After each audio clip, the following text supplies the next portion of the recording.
I think we are live. Let me check my speakers and stuff. Yeah, all looking good. Yeah. Sorry, I'm a couple of minutes late there. I had everything set up, and as soon as I went to press go live, there was an interruption. So first stream back. The background music is provided by the Relax Movement, as always. We love the Relax Movement over here, always providing us with free copyright music for our streams. As long as you credit them, you can use it. It's all good, it's all good. I quite like listening to them when I'm tidying up and stuff, or when I just want a peaceful chill hour. Make sure I like it. Do me bit, do me bit. Yesterday's session, session, is that the word to use? Yesterday's shift, that's the one, that's the word I was looking for. Yesterday's shift consisted of going through the DOE network, the UK Missing Persons Network, Locate International. They also have a very brand new appeal alongside Staffordshire Police, so that will be out either later tonight or tomorrow. It's just going to be a raw edited file for members, and then I will cut some stuff out so you can watch the appeals in shorter videos, so it's a bit more suitable for the public. You know me, when I'm doing my streams and stuff, I'm always nattering in between. Hi Dry Spell, how are you? I hope you're well.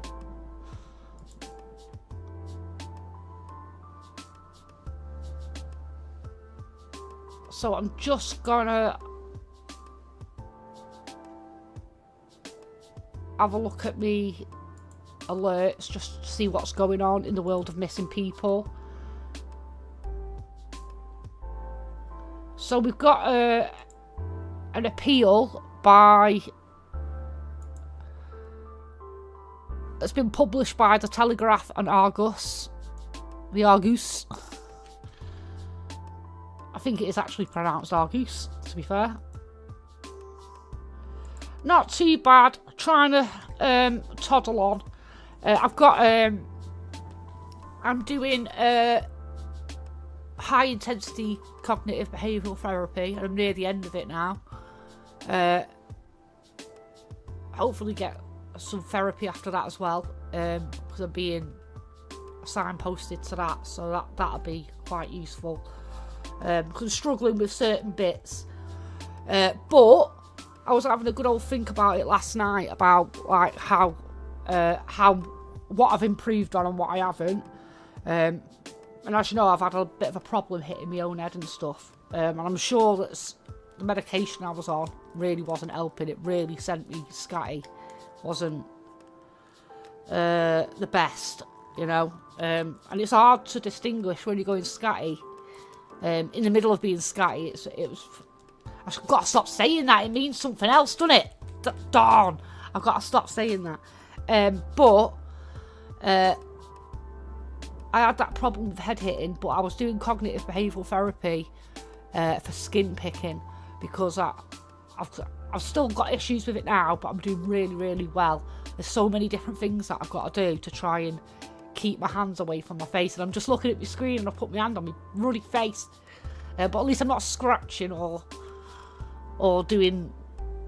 There are times when I'm picking, but it's reduced a hell of a lot, and it's also helped reduce the head banging as well. But I also think, like I say, it's a medication, going on different ones. But yeah, still going through with that and what have you not. I tell you one thing though, it's called high intensity CBT for a reason. And it's extremely intense. I've never wrote so much in my entire life. I've got books and books and books just full of writings that I've had to write down and log, and I had to log some of the skin picking, like when I was doing it, what triggered it. There are times where I'm doing it and I'm literally zoned out doing it, and that's the serious times. But they're reducing. They've reduced loads. I've not had no 20-minute picking sessions. But like I say, it is intense. It's very intense. We're now on like a 2-week schedule, so it's a little bit every week. Instead of every week now, it's every 2 weeks. So we're teetering off. I prefer it that way rather than just say, right, you're done now, go. I think it just, what they're there to do is give you the tools to do it. They're not the cure. They give you the tools to try and manage it better, and it is working. There's so many different things that I've had to keep doing throughout it. But yeah, let's get on to some appeals. That's the update about my health. That's the update about my health.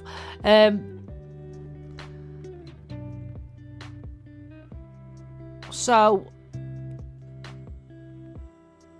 the Telegraph and Argus have wrote that the coroner issues appeal to find relatives of 3 people who have passed away. Coroner's office in Bradford are appealing for information to help trace the relatives of 3 people who have died, writes Daryl Ames, who's a reporter for the Telegraph and Argus. Officials from Bradford Coroner's office are trying to locate the relatives of Nicola Louise Codner from Bradford. Miss Codner, aged 45, from the Halifax area, sadly passed away on May the 28th, 2026. I hope they can contact some relatives before they come across it on social media. My thoughts are with them. The coroner's officers are appealing for information to help find the relatives of Darren Ongley from Brighton. Mr. Ongley, aged 65, from the Keighley area, sadly passed away on May the 26th, 2026. The coroner's officers are asking for help to trace the relatives of Jeanette Storr from Wakefield. Anyone with information about these 3 individuals should contact the Bradford Coroner's Office on 01274 438 800. So if you know anyone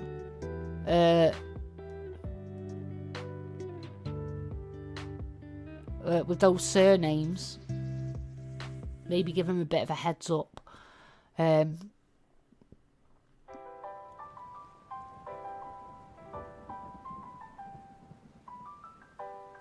That's a number of people, isn't it? I wonder. You can't help but question, can you, sometimes when you think, I wonder what happened. Are they connected? They've not said anything that any of these are connected.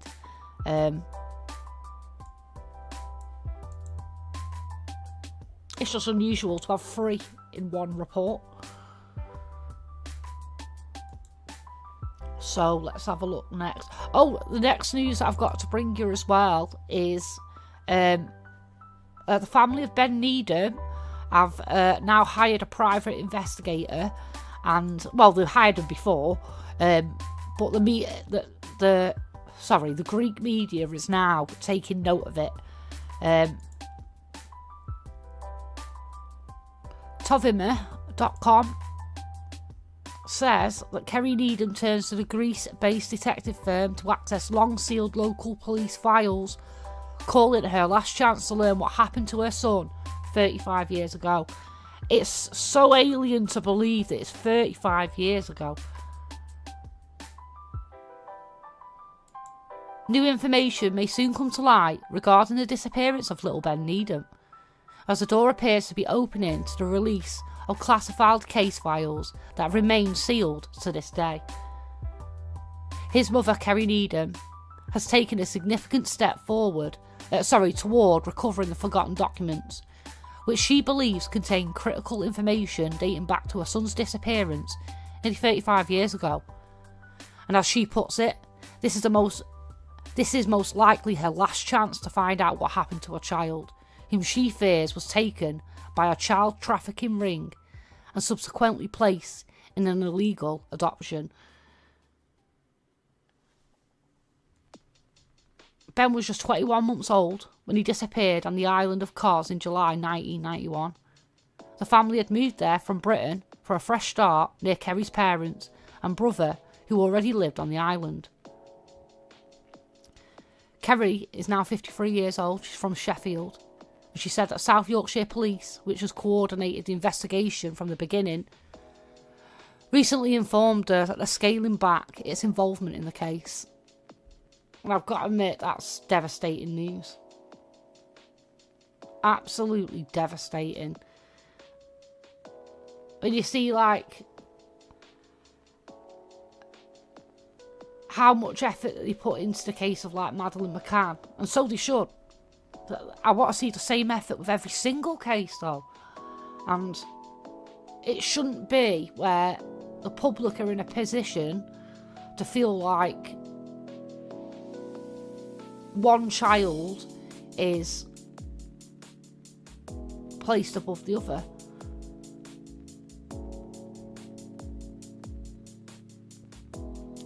However, following a meeting she had on Wednesday with senior officials from the force, she was told it had been a misunderstanding and that the police's position has not changed. So they're not scaling it back. Why couldn't they make a public announcement then? I wonder if they have.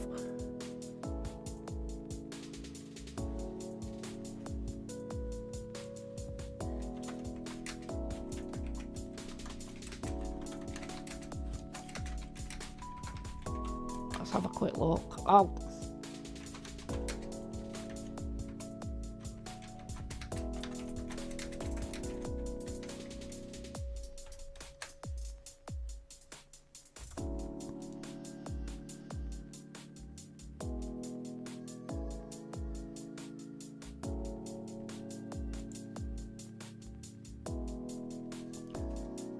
So Operation Ben, disappearance of Ben Needham. If you have information about Ben's disappearance, you can share that information here. Let's get that link in the chat for all those people. What have you been up to, dry spell? Anything nice? South Yorkshire Police will ensure the information is shared with the appropriate agencies. So the details they share with us. Come on now. I love the fact that they've got a dedicated portal and operation page. I love that. I think that's brilliant. But put a bit more effort into it though. Greek authorities continue to investigate the disappearance of Ben Needham, who was last seen in Kos, Greece, on the 24th of July 1991, when he was just 21 months old. Where are the images of his birthmarks? The strawberry birthmark. Where are those images? The art of description is honestly being lost. It's honestly being lost, and it's something that it's a skill the public should constantly be educated on. You know, you never know when you're going to need to describe somebody. You never know.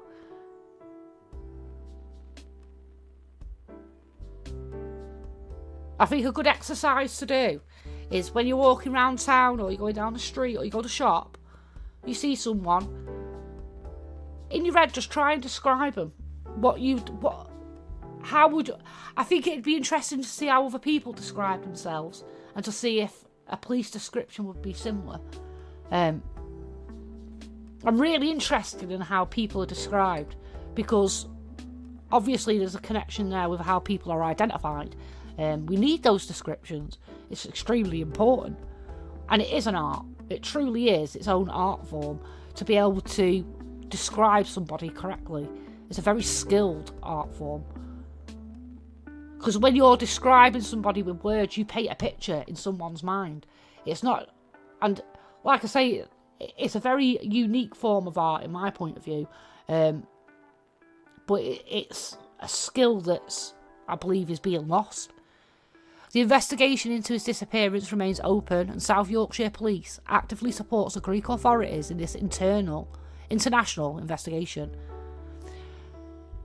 I would like to see that it becomes a priority that when they're sharing missing persons appeals or they have these portals open, that information about their description is shared. And that's a priority every single time. Not just places where they were last seen or what you may suspect that they might have information on, things like that. I always think the most important thing when you're sharing a missing persons appeal is their description. We can rely on photos or all we want, but the problem is with photographs and videos, people can look different in those. I think describing someone is just, it's sad to see that not be a priority. It really, really is. And this isn't to slight the missing persons charity. I love the missing persons charity. They do so much work supporting the families and friends of missing people and those that are missing. But even that, like when you go through their appeals, there's no description of what the people look like. But I do suspect that's because of how much it costs to run the website and how much information would be on the website, and how many volunteers they have and workers. But I really do think that it should be something that the police need to do. That should be something that be shared every single time. So yeah, there's a public portal there. So it seems that they're not scaling back the operation as they've said. But where does that come from? Why is there a misunderstanding? How do you misunderstand telling the family of a missing child abroad? How do you get that wrong? What went wrong there? There needs to be something, because that's serious. That has a serious effect on their mental health. Like,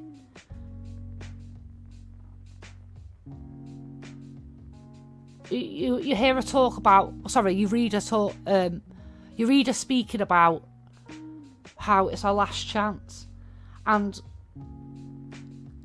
I can't imagine the turmoil she must have gone through, thinking that her last chance had been severed like that. Speaking to the British newspaper The Sun, she said, "They told me there would be no problem. Then can start from scratch, look at the Greek police files and review everything that has been done, something that has never happened before." She noted that the two senior South Yorkshire police officers she met assured her that the copies of all the documents in their possession had been sent to the Greek authorities as well. Even so, she says she cannot understand why she herself has been denied access to them. Since 2016, I have been asking for those files, she said. I have never received a clear answer. Perhaps because the case is still open, there are protocols to prevent their disclosure. There was also issues with, I don't mean to be nasty when I say this, but there was issues with a family that lived on the island that Kerry had suspicions of. I think that's the right thing to say in that. And I think maybe the police worry that providing her with that information alone would send her into a spiral of maybe accusing the wrong people. And I can understand that. Maybe it's better now that she's got a private investigator that can help her manage those fears and those theories, and be constructive towards that search. It's good to see that she's getting the support. There's a GoFundMe page available as well. Because, private investigators are not cheap, are they? They're not cheap.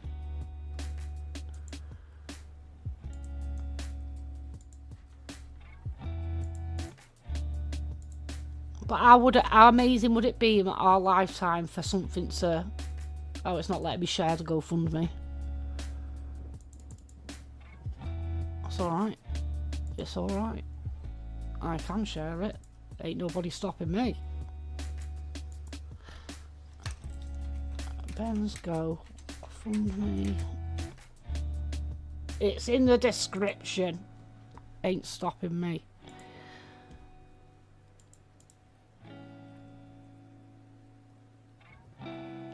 She continued, I've never asked the Greek police for them.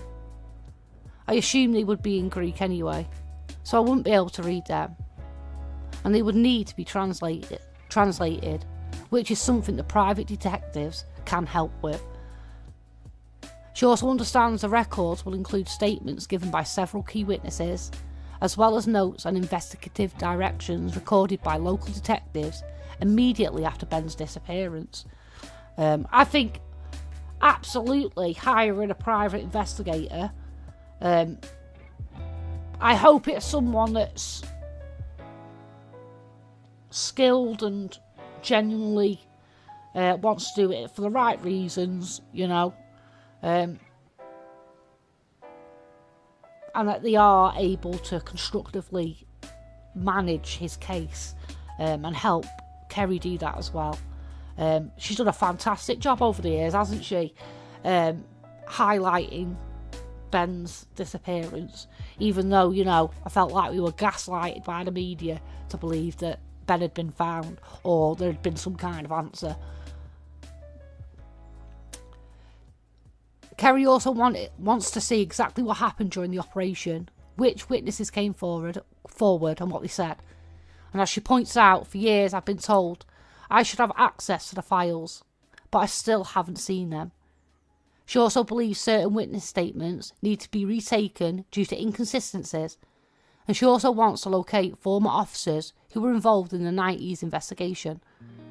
Officers, she says, the Greek authorities no longer allow British police to approach. These people are getting older. They're in their 70s now, she said, and if they pass away, whatever they know will be lost with them. We have to act before it's too late. Oh. Yeah, it's a whole lifetime that's passed. Ben would be around my age. I think he would actually... He is my age. I'm not saying would be. I'll try to change my language on things like that, you know. We've always got to insert the chance of hope. So Ben is my age around now. That's the right thing to say. Can only try and improve, can't you? Have I swore yet? I don't think I've swore yet in my stream, have I? I don't think I have.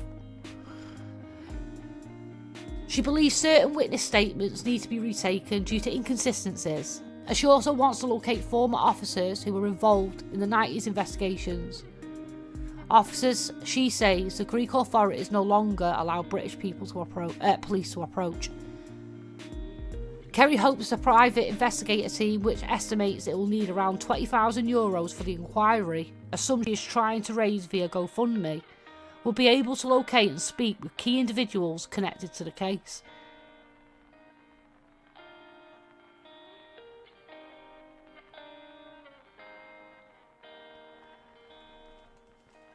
She said, it's the one thing I've never done. Private detectives don't have more authority than the police, but they aren't bound by the same protocols and bureaucracy. They can go straight to the source. Kerry, who is awaiting the results of the DNA test on a man adopted in the United States, whom she may believe be Ben, is convinced her son was taken by a child trafficking network. She says there is no evidence that he was killed in an accident or murdered. Based on everything I have learned over 35 years, abduction is a more likely explanation, she said. In the 90s and even earlier, there were many illegal adoptions from Greece to New York. Thousands of children were adopted illegally. And I'm sorry, but if that is information that if my child went missing and I had that information, I would be on the same page. 100% would be on the same page. you know, I always worry about their fears getting away with them, but that I don't want them to completely discount every avenue just because it's scary. But I think if there's a pattern of behaviour where children have been adopted illegally, then definitely that's that line of hope, isn't it? She also recounted that her father, Eddie Needham, had heard from locals that Ben was almost certainly abducted, given that his blonde hair and blue eyes would have fetched at least €50,000.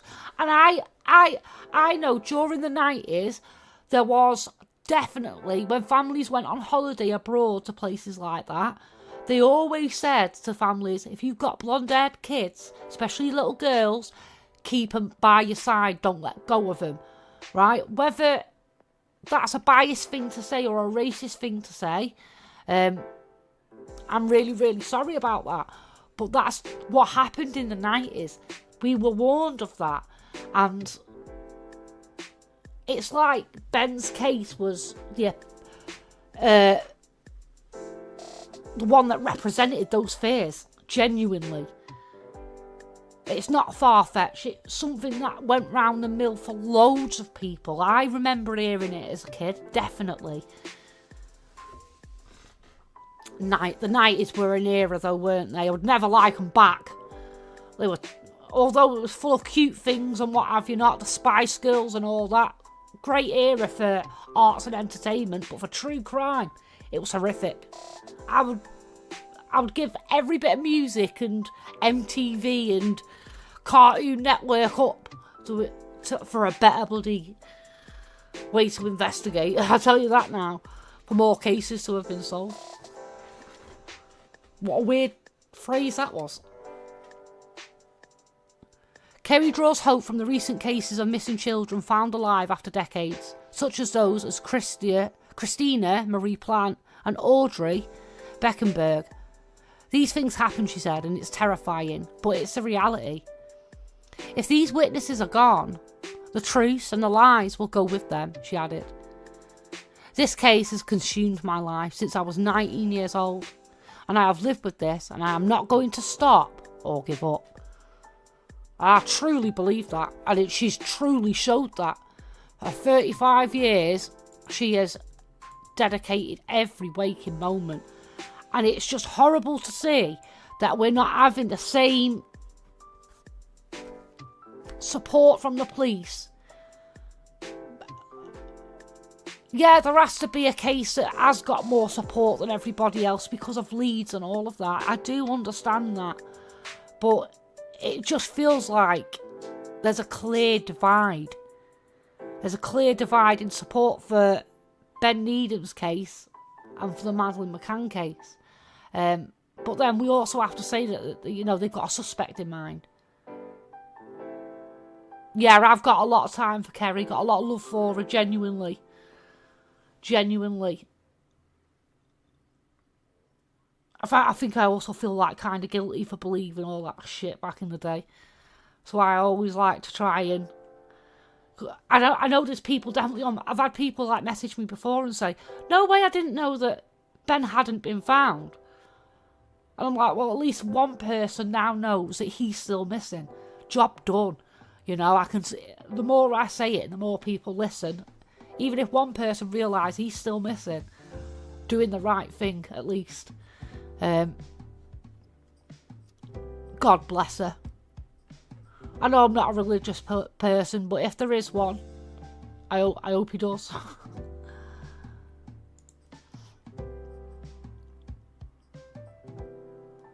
So let's have a look again at my alerts.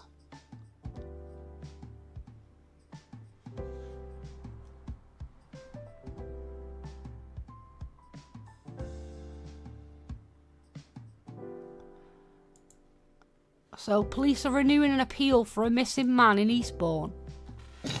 Reports, Oh Sussex World.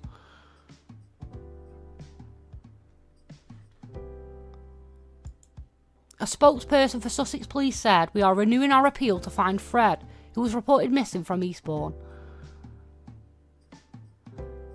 The caption reads, Fred, 26, was last seen on the King's Drive area of the town on Monday, June the 8th. The 26-year-old was last seen in the King's Drive area of the town on Monday, June the 8th, but officers believe he may now be in Brighton. Fred is 6'2", with long brown hair, and he was last seen wearing a grey jumper, black trousers and black trainers, and officers are concerned for his welfare. Anyone who sees Fred or knows of his whereabouts is urged to call 999 and quote serial 1210 of the 8//6.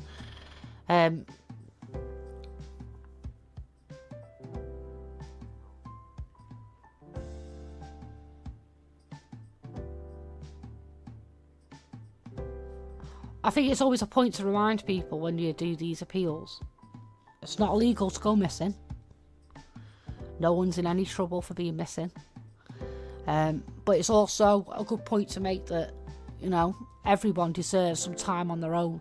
This article was reported by Sam Poole, by the way, the reporter for the O Sussex World.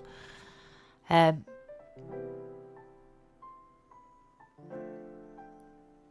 think this is that grey jumper that they're talking about. I don't know if the CCTV has distorted it.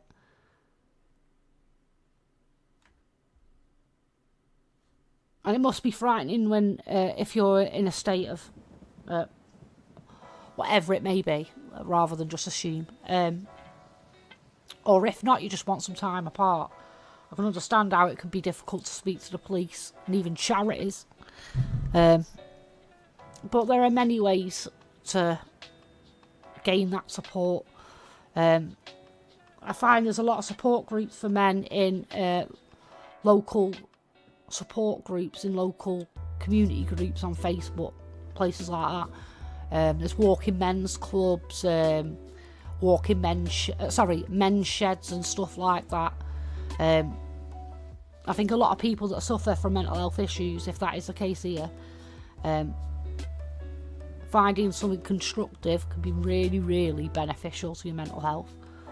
But if Fred does see this, you know, try and reach out to someone, let them know that you're okay. And if you're not, try and get some support. There's nothing wrong in that. We all need it. I've talked openly about my own mental health struggles. And it's still liberating, it truly is. But please try and reach out for support. You might not think those people want to listen. You might not think that they're going to help, or they're not even going to believe you. I understand that.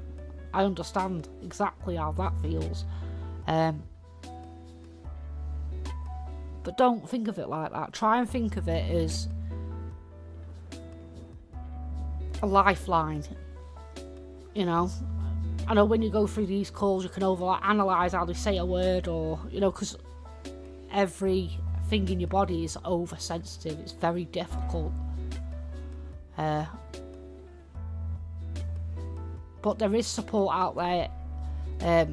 It's the right one that you need to find. And that can be very, very difficult.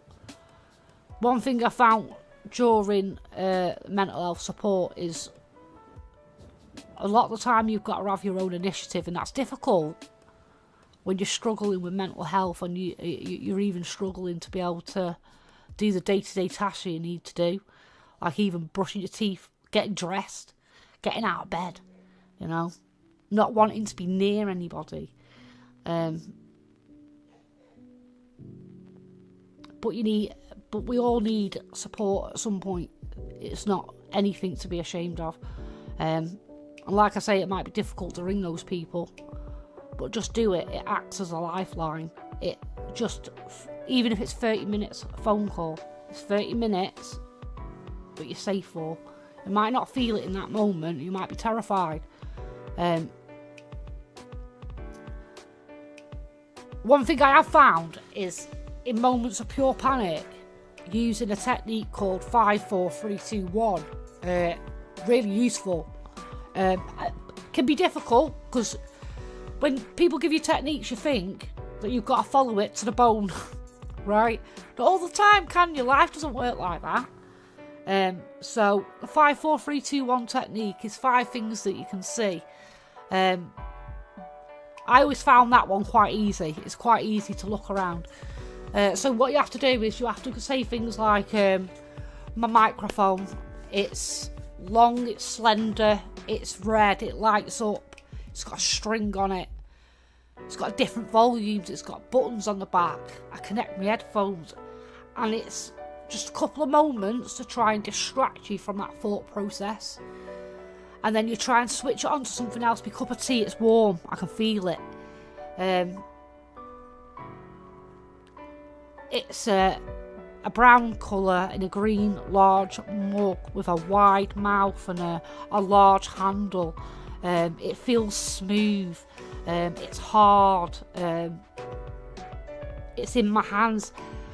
Just going over the top, describing what you're looking at. It might seem weird, but it's a really, really good skill. Then it's 4 things you can feel.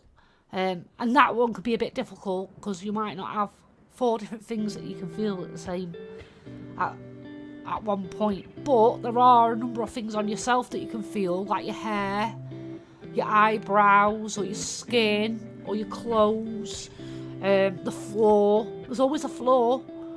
You can always feel that. That's a good way to ground yourself. Just put your hands on the floor. Right, I can feel it, I'm here. Remind yourself where you are. They're really good tips, reminding yourself where you are. I get confused whether it's 3 things you can taste, I think they say it is. That one could be difficult because you might not have 3 different things to taste. You might not really have that. But switch it up and think about things you would like to taste. You might not feel hungry, but think about feeling thirsty. What things would you drink? I know, like, when you're stressed out, feeling hungry is difficult. But what things can you think about drinking? You know? Or think of something nostalgic, of 3 things that you wish you could taste, that you used to have. That brings a nice sentimental feeling, although sometimes a bit sad. Then there's, I think, 2 things you can smell. Again, can be quite difficult, but run a bath. Go and do some washing up. Smell the soap in the washing up. Spray some cologne on. Run a bath. Concentrate on watching those bubbles form. Use some nice bubble bath or nice salts. Little lifesavers for me, they have been. I'm being serious. And that's been another technique I've been using. We found a trigger where, when I was running a bath, because I felt so dirty, I would be clawing at my skin. And so what I have to do now when I'm getting ready for a bath, as I'm running it, I can't come and sit back down on my computer. I've got to go and... I don't have to, but this is what I choose to do.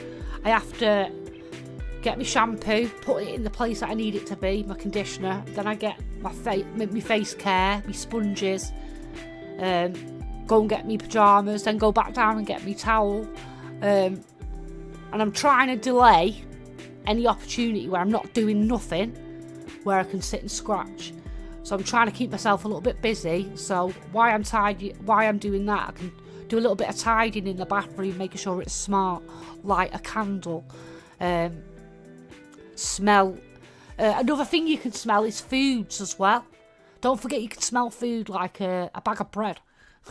Sounds strange and it might sound a little bit funny, but is there anything wrong in feeling a little bit of joy out of doing something silly? No, there isn't. And I can't remember what was the last one. I never really get down to the last one. I prefer meditation. I really do like meditating before sleep. That's something that I've found really, really useful.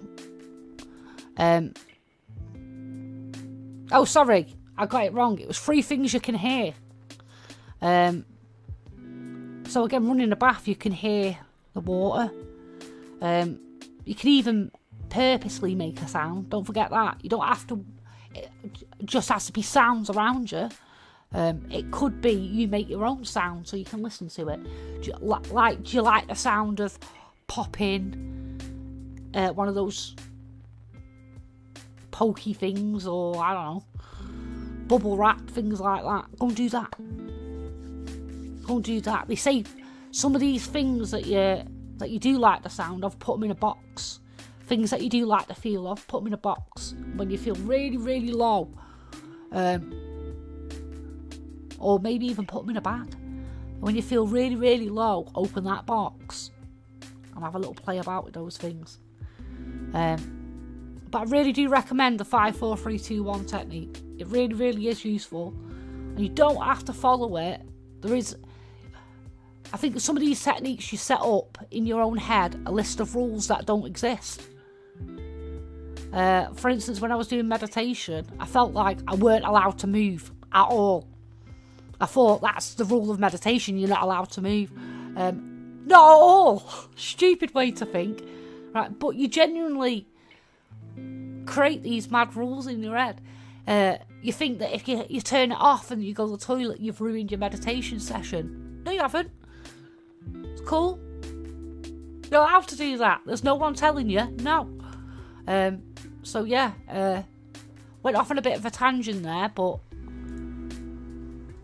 always good to share some techniques in it for people that feel a little bit in distress and all that, and people are worried about.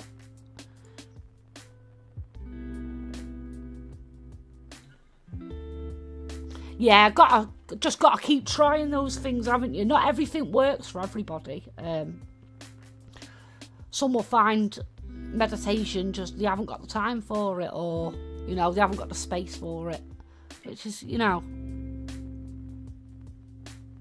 are clubs to go to, there are places that you can do it, but it does take a bit of practice to do, and then you finally start.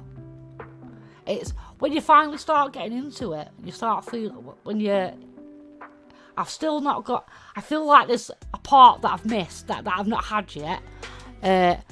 But there's a bit where when I'm laying down and I've gone all like completely floppy because I can't move no more, because I'm that relaxed. Literally, I can't move my legs, can't do nothing. I am that relaxed.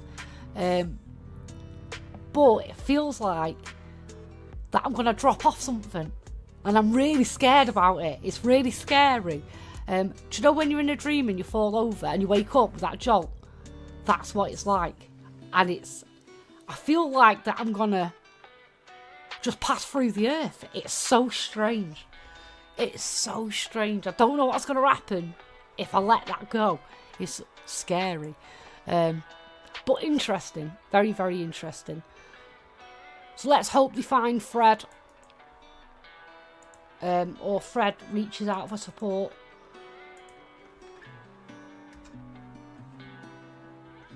Let's get to some more appeals. What have we got?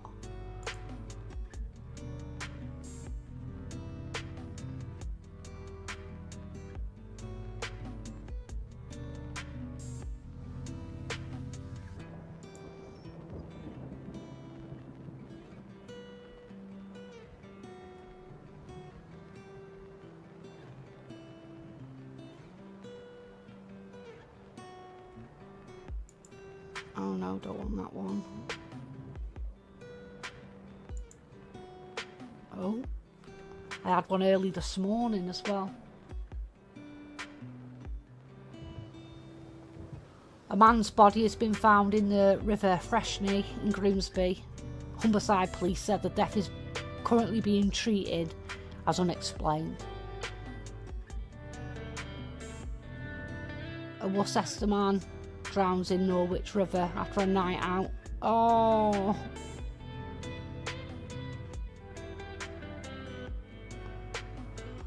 The death is not being treated as suspicious. It's horrible to read that, men missing on a night out and being recovered from rivers. Sadly, the dangers of men on a night out is extremely high.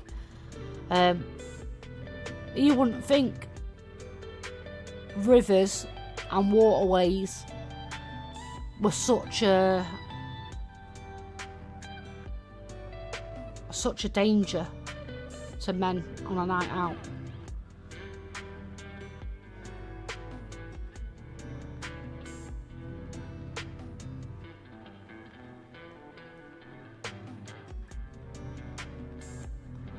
Sadly, there's some sad news coming from Manchester Evening News. There was a double drowning tragedy as 2 family members die in the same river.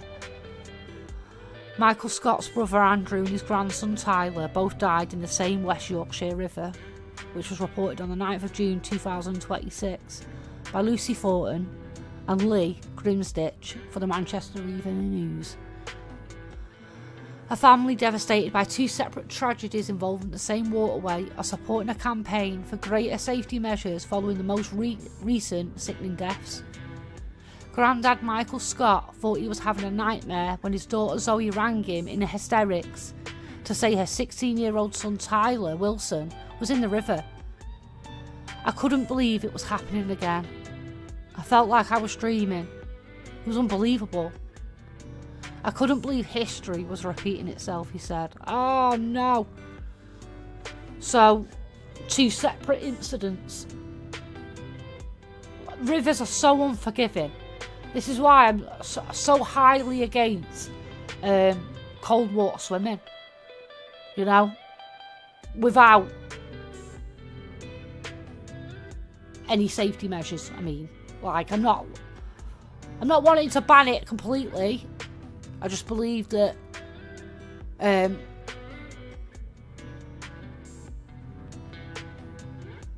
encouragement online to go cold water swimming is dangerous. Dangerous. There's not. I don't believe there's enough done to provide safety measures. You know, and a lot of people that resort to self-help are people in crisis. And it really scares me that. Rough, and they're vulnerable, you know, they're in crisis. They need that support, and they're trying to, you know, to use self-help to support themselves and to get better. But is it really helping them if we're not giving them the safety advice that they need? You know, we all dismiss safety advice very easily, but when it comes to a river, they're unforgiving. They don't care who you are, where you're from, what family you have, what friends you have, what you've done on this earth. The rivers don't care, unfortunately. It's not respecting the river, it's fearing the river we need to do. You know, there genuinely is a danger. Roughly 12 years earlier, the grandfather's younger brother Andrew Scott, aged 46, he was unable to swim, died after attempting to cross via stepping stones as a shortcut. His niece and Tyler's mum were the first on the scene both times, reports the Mirror. Former miner and ground worker Michael, 67, said, I drilled it into Tyler about the water because of what happened to my brother, but they don't listen. I don't suppose I did when I was young. He never in his worst nightmare thought their tragic history would repeat itself. My daughter, Tyler's mum, rang.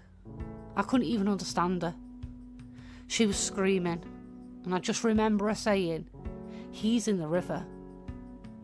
I can't even try to tell you how I felt. I was with my wife, and we had to rush about 5 or 6 miles to the river in my van. And I'll tell you what, I've never gone so fast in my life. We were just stood at the bridge watching. The police and the ambulance were there. The bridge was full. We just had to stand there looking, waiting, to see if they could find him. There were drones up above. His wife Susan explained all his mates were there too. There were loads there. I was thinking, please just find him, because my husband lost his brother, and it took them days to find him. He was in for nearly 3 days because they couldn't find him. I went into such a state I collapsed. After an hour and a half, the police were told to clear Methley Bridge as they had found Tyler's body and were going to pull him out. His family were moved away from the unbearable sight as Tyler was put in an ambulance and taken to hospital. May he rest in peace. Tyler's mum, Zoe Graham, 38, said, see, this is why there needs to be restrictions from being able to easily access these waters. Really. One of the most stupid things I ever heard, right, was when Nicola Bulley went in, right, there was a discussion about having a fence put up because it looked so unsafe near that bench because of the drop. And rightly so, people wanted some kind of like fence. Others were saying it would look unsightly. Who gives a shit? Who gives a shit? Why do we care about the aesthetics of a river when we can't even respect how dangerous a river is? Who cares? I would rather see a fence put up. There are ways that you can put fences up around a river and it look decent. That doesn't mean they've got to block the whole of the public out, but it's reducing risk and it's important to do. Like they say, these kids don't listen. These kids don't listen when it comes to going into those waters. I know for Cheshire, we have one of the biggest spans of waterways in regards to like rivers and stuff in the UK. So the amount of water deaths in Cheshire is actually quite high, sadly. And the same for like Sussex as well. And coastal areas, because obviously right next to the sea, aren't they? And we can't expect every inch of the rivers and waterways and what have you not to be manned 24/7 to stop kids going in. Sadly, it's an impossible task. But we do need to put something in place to deter kids from playing in rivers on their own. Is it about time that we had licenses for people to... We do it for fishing, don't we? But even then, those people are at risk too. But at least they respect the waters. And even then, though, there's still accidents.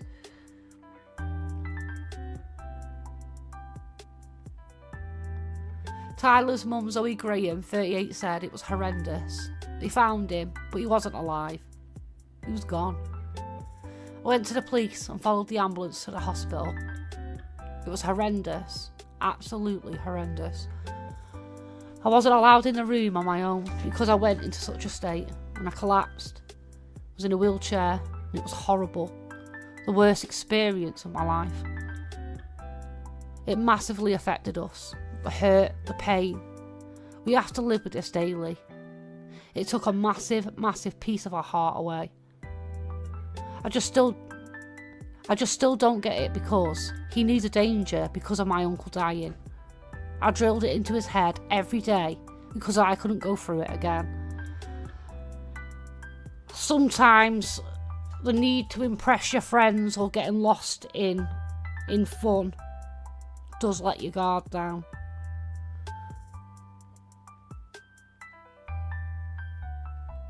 Hearing the fact that he was with all his friends, I think that's more a likely scenario. That he was just carried away with the fact that they were having so much fun. I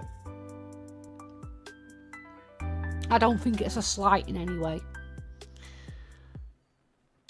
But I think it's natural to feel angry at that, How can you not?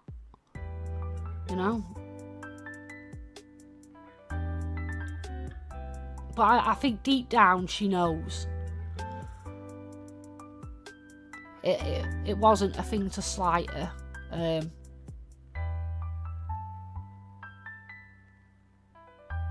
And it's not because he didn't care about her feelings. I don't believe that. Not that anyone said that. I believe it's, like I say, just getting carried away with the fun. You never think it's going to happen to you, but it has to us twice. Talking about the day she lost her uncle, she said, my brother's friend came knocking at the door and I went down there. But it was a couple of days until they got him out of the river. And it was the same again. They brought him out. we all moved away. We took him to hospital with my mum and dad. Talking about the loss of his little brother, her dad said they were living in Nottingley at the time and Andrew was walking home by the river with a pal. They called me Smet and his nickname was Young Smet. Someone rang me and said, "Are you alright?" They said someone had jumped off a bridge and was in the river. I said, "What do you mean?" I heard a helicopter about a mile away. My dad was already down there. And we'd only recently lost my mum. He'd been walking with his mate and there was an island in the middle. And you could see and you could use stepping stones to get over. He got over and he went into the island and he was messing about and his mate was on the other side. He shouted to his mate to come join him, as it would only take 2 miles to go the long way round. His mate was rolling a cigarette and when he looked up, he was gone. He slipped on the stepping stone. He couldn't swim and the current took him. You never think it's going to happen to you, but it has to us twice. As though we walked along the riverbank to spot where her son jumped in, her legs started shaking and she said, "I'd tell Tyler every day, stay away from that river. If you want to go a swimming bath, let me know. I'll sort some money out." I drilled it every day. Never in a million years did I sit there and think I was going to get that phone call. When he first died, I couldn't even get a bath or a shower because I couldn't see the water. I was scared. I can't go near water now. I get trembles down my body. About the latest tragedies, she said it was sickening. The first day or two, when I saw it, I couldn't eat. I felt physically sick, and I would just sit thinking about those poor families. They've got to save children. Her mum Susan added, "It has taken my daughter as well. She's traumatised all the time. And my granddaughter, she's only 13. Michael adds, "People need to know it never goes away."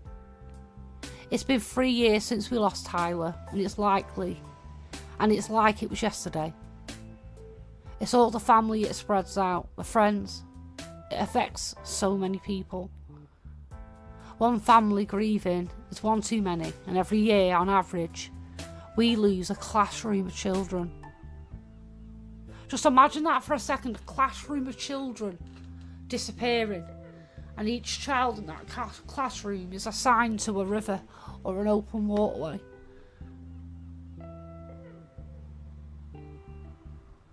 That's horrific.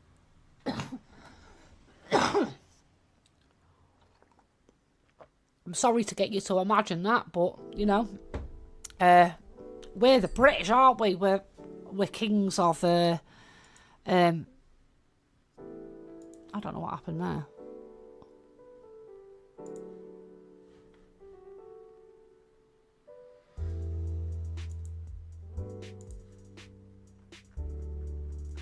That was annoying.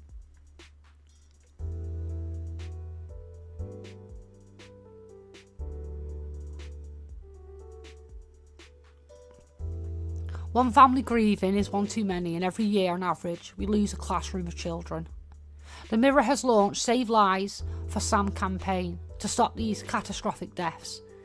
Drowning in the UK has become a national emergency campaign. A national emergency campaigners say, with the newspaper joining the forces to urge the government to take urgent action.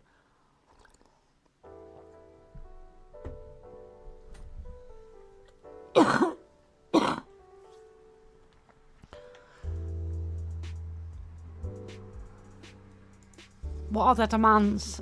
Save Lives for Sam, an urgent government public awareness campaign.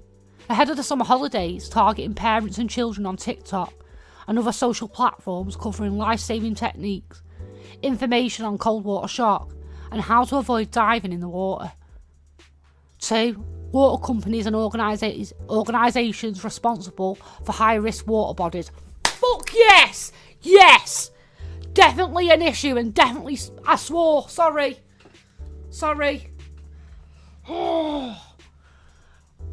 But sorry, when it genuinely is an issue. I've read far too many cases where bodies of water owned by water companies have took lives. Far too many. It's obviously clear that the signs aren't stopping people. They might deter a good majority, but they don't stop people. Fences do, though. You know, makes it a little bit more harder for them to do the right thing and install and maintain the appropriate safety equipment. Compulsory water safety lessons in schools before summer holidays. Yes, Becky Ramsey, big shout out. Who's getting water safety on the school curriculum. She's doing it for Dylan. Massive campaign, and to be honest with you, with her working so hard on that, I would have liked to have seen the Mirror support that as part of this campaign, to be quite honest with you. If we've already got charities and organisations and people that are doing this work, why are we making new ones? We really should be piling these together. There's a lot of ones doing it for children separately, and that's because families like Becky Ramsby, they can't stop, and they will never stop. It's their life duty to do it in their head, and I can completely understand that. But maybe it's time we compiled all of those together. She's clearly found a problem, found a solution, and I think what she is doing is actually very beneficial to the UK, and we could possibly get that implemented in other schools, in other countries. How many lives could you save? They want a water safety code, a RNLI, float to live, and foam float throw bystander advice. Yeah, remember float to live. Have you ever been in a swimming pool and you've gone on your back and floated for a little bit? If you ever go to the baths with kids, teach them that skill on how to float. Do it. You might not have the skills to teach them to swim, but we can teach someone to float. That's easy. We can do that. Teach them to float. You've got a chance of saving their lives doing that. Especially if there's a risk of cold water shock. We know cold water shock is extremely dangerous. It's unforgiving. It doesn't care who it picks. And there doesn't seem to be any prior warning sign that cold water shock is going to strike.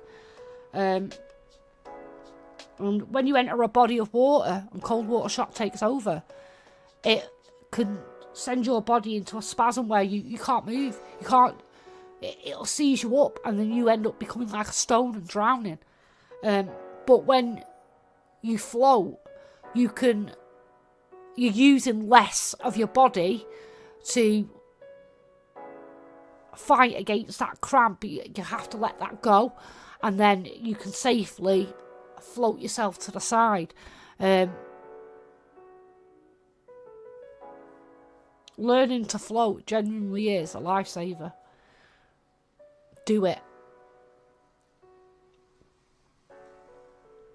You can even teach kids to do it in a paddling pool, It's not completely the same, is it? Because it's not as deep, is it? You can't do the kick-off. But they can float in a paddling pool of water. Do it. Well, not a paddling pool, maybe a bigger pool, but you know what I mean. Take them, get them interested in swimming. Get them interested in the safety of that. Swimming is a skill, a professional skill, and there's so much respect for people when they can swim respectfully and safely, and show the skill off at the same time. There's a respect for that.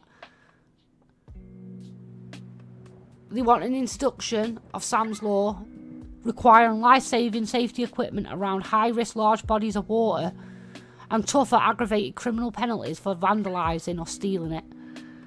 Yeah, I agree with that. I agree with that.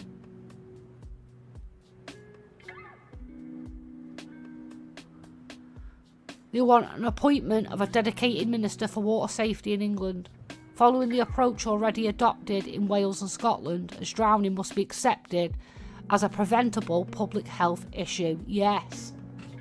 Yes, definitely. You know, I'll always shout out these cases. Water safety is something that's extremely important to me.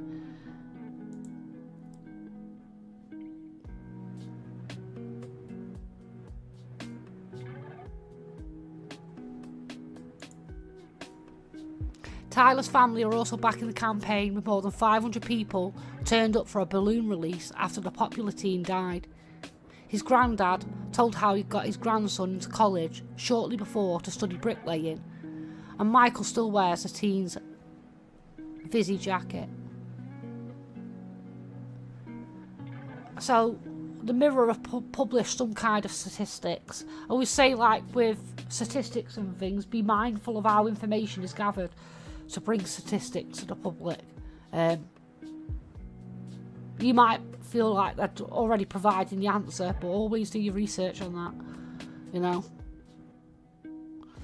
That's about any statistic that's brought up, to be quite honest with you. Demographics: 85% of victims are male, and I can attest to that with definitely with unidentified missing persons cases. 100% that I found in rivers. I'm telling you, the amount of males it's too high. It's too high. Whereas we don't want anybody being found deceased in the rivers. We don't. But it's always going to be a thing of life, isn't it? Unfortunately. But the fact that male deaths are so high, it's unbelievable.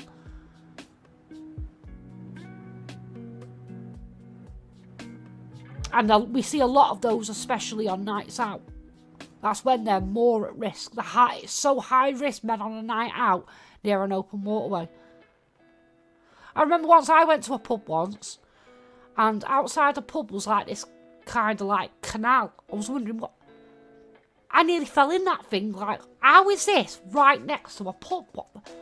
What the hell? I was only young, right? It was a family event that I went to. It wasn't anything major. Not a family event, a friend's event. It wasn't anything major. But I remember thinking, that's dangerous. But thinking back on that, there was no lights. It was pitch black. And I can visually see this canal in my head.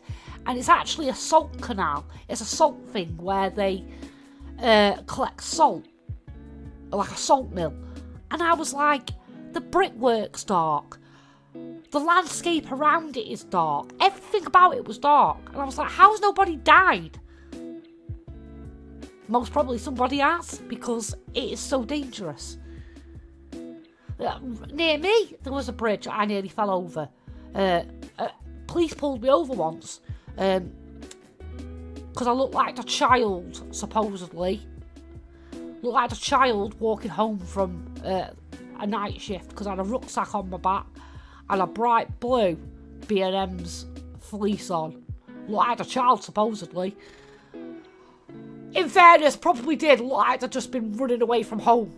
In fairness. But I was just a bit annoyed being called a child. Anyway, got out his torch and shone it in my face. And I stepped back and the back of my heel hit the wall. And this wall is about this big. And right over that wall is a brook. And it's a very shallow brook full of rocks. I could have died. I could have died. I swore twice, darn it. I could have died.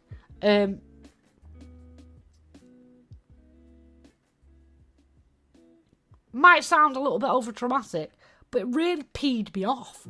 But they've now put a fence up, so I was chuffed to bits to see that. They seriously did need to put that fence there. It wasn't an adequate wall. It was actually a trip hazard. especially with it being on an embankment as well, like a really steep embankment, and lots of cyclists use that pathway. And I was thinking, like, how are people not falling in it because they've accidentally turned their bike to avoid a person? Crazy, but I'm glad to see that they have done that now. They said, for the region of the United Kingdom, there's been a total of 587 fatalities. And there's been a total of 202 accidental fatalities. Can't stop burping. For England, it was 433 for total fatalities and 150 for the accidental. For Scotland, it was 88 fatalities and 39 for the accidental. And for Wales, 52 and 12 for the accidental. That's surprising for Wales, isn't it? Wales has massive gorges and waterways and stuff like that. Very high risk areas, rural areas for people to be injured. And, you know, it's a beautiful country. Beautiful. But look at the difference in numbers. What is it that Wales is doing that we're not doing? Maybe we need to have a little look at what Wales is doing. I think those numbers they're providing, while as we want that to be single figures, the juxtaposition of those numbers is massive, isn't it? There's something in between that's concerning. I'm using my little pointy finger here. For locations, inland water poses highest risks. Like rivers and stuff. So 57% of UK accidental fatalities occurred in inland water locations rather than coastal areas. And activities, 63% linked to recreation, so water sports and stuff like that. Recreational activities remain primary context for accidental war-related deaths across the UK. 63%. 63% of what? I don't understand that logic. Oh, I get it now. 63% of those cases. Okay, I get it. Sorry, took me a second. It's 100% education. That's what we need. It needs to go on things like TikTok. Kids watch things like that. We had Charlie Says when we were kids. I still remember that. Remember the green...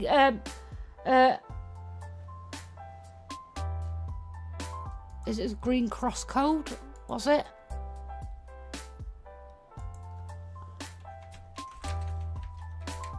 What was the two... There it is. Remember this bad boy. This was a banger back in the day. Don't tell me it wasn't. Don't tell me you still don't remember this one as well. Take care out on the street. Use your head and then your feet. Don't run out like a fool. Take your time and play it cool. If you don't stay alert, you could end up getting hurt. You gotta stop and think, then you'll be king of the road. King of the road. Tell me that wasn't a banger. Whoa.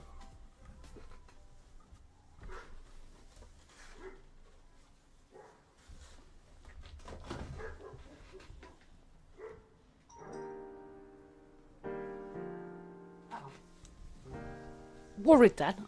They sounded like terrifying dogs then, just two boxers over the road. All bark, no bite. Just want a sausage, don't they? I still remember that. We need it on TikTok. Right, things like stranger danger. That was another big one, wasn't it? Learning about stranger danger. How many lives has that exercise saved? Unmeasurable. Same with the Green Cross Code.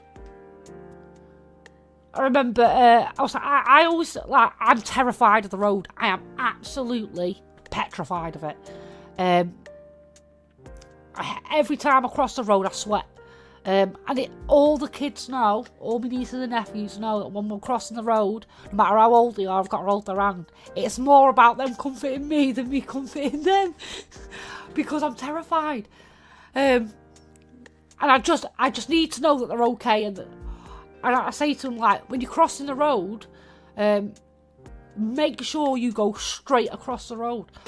Don't go out a diagonal. And I was telling my niece about it, and I was teaching her, and she said, why? And I said, because it's longer. And I showed her, it takes longer to go at a diagonal than it does a straight line. Because you're taking the long path of what would be a rectangle. I showed her that kind of way. And she was like, oh, that's really clever. And she went and said it at school. And a teacher said, yes, that's right. You've got to walk straight across.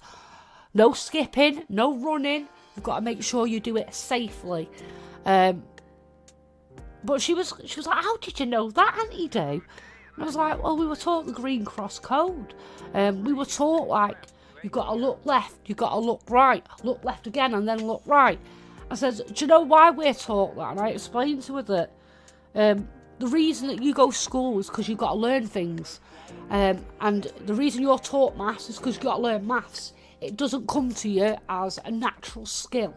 For children, when they're trying to estimate how fast a car is going on the road, they can't do the working out in their head straight away, or it's difficult for them.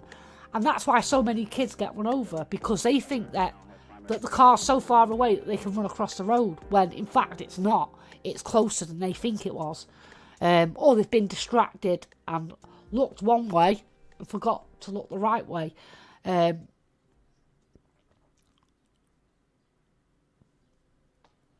But, like, road safety was massive. Stranger danger was massive. Saving all those lives. And it is time we had one for water. You know? And what I see... Like, we can get it on Paw Patrol, can't we? You know? Peppa Pig goes swimming. Just things like that. Implement it into them. How many times have you had a child come home from school, or you spoke to a child and they've taught you something? Many a times. My nieces come home to me all the time. My nieces and nephews tell me stuff that they've learned. I'm like, no way, I never knew that. That's cool. So we'll have a little look online about it and stuff. You know, even teaching children, you could be teaching their parents at the same time without realising it.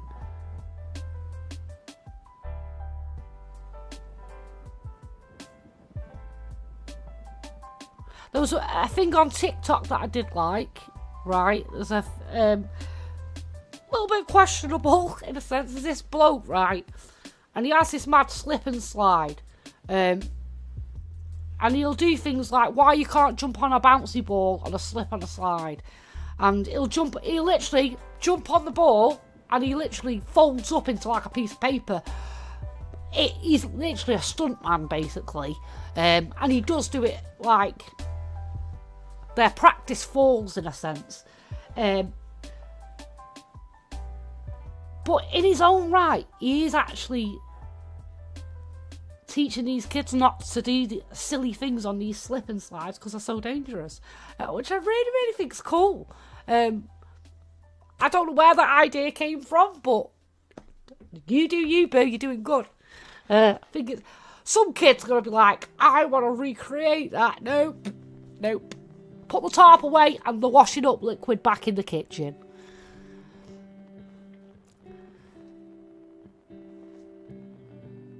I don't know how they'll probably have to do some kind of like funny, I think really out of pocket funny. Like humour does everything. I know water deaths are not funny. I know they're not. But don't forget, we've got to capture children's attention. That's and unfortunately, children like funny things, bright colours, actions, and their favourite characters. They're the things that they like, and they love out of pocket, silly little jokes, you know. And I think maybe implementing some of their favourite creators might be a really, really good thing to do. A really, really good thing to do.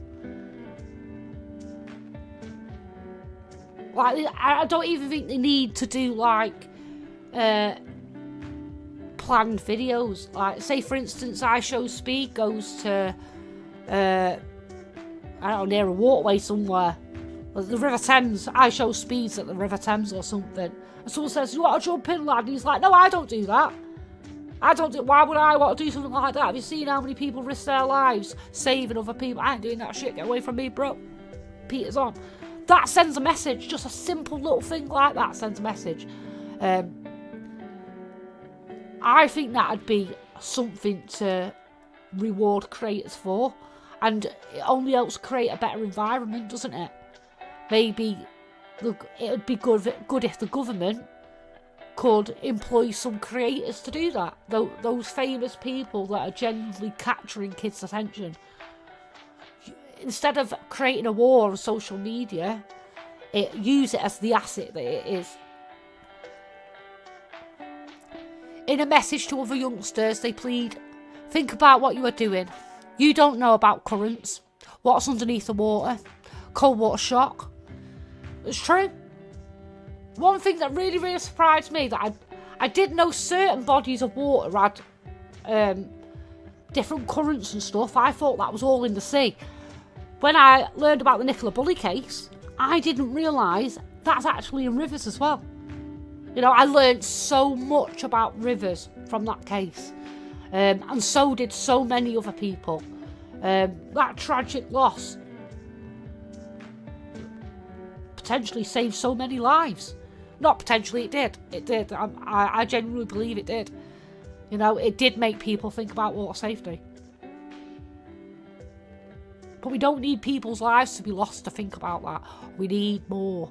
We need some kind of government incentive. Doing the right avenues. Whereas the King of the Road thing was catching, it was fun. I do feel like the government and some of these campaigners can sometimes be a bit out of touch with children.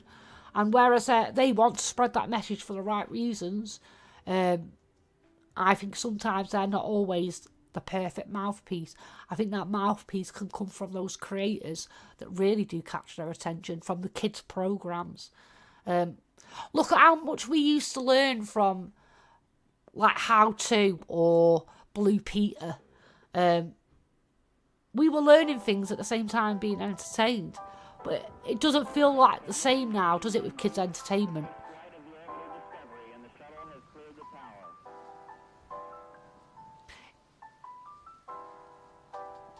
They think it's going to be 5 minutes of fun, but it could end your life. All your family will suffer. It's that ripple effect. It spreads out and it affects so many people. Susan added, there's too many children dying in the water. And Zoe says, it hit me like a ton of bricks. I feel so sorry for all those parents, and I know how they're feeling. Good on them for creating this campaign. Maybe that's what we need, more and more campaigns dedicated to different children that puts the pressure on this government. Maybe that is what we need. But the only reason we need that right now is because the government aren't pulling their finger out and providing the necessary safety advice, education and protection around these waterways. put up a fucking fence, man.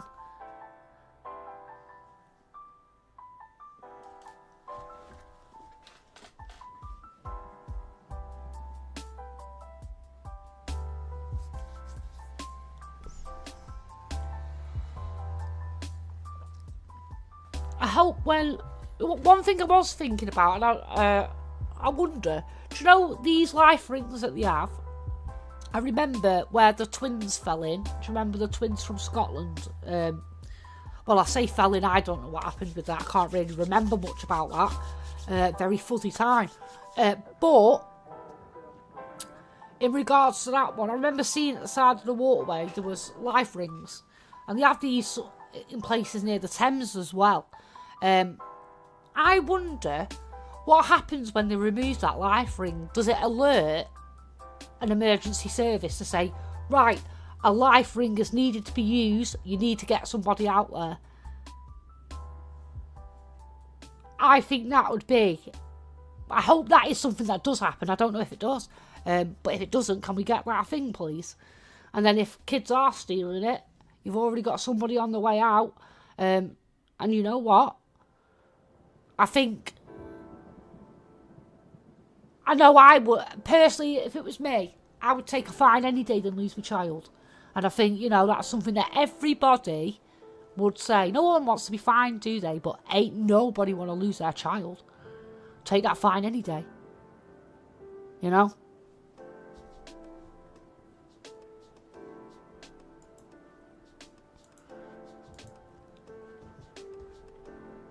So let's hope that they get some traction within the government to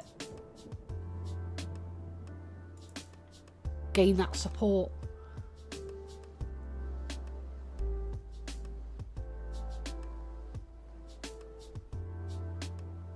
We've also had another one. A mum calls for more outdoor pools after the death of boy 11 in River Don. Reports the Yorkshire Live.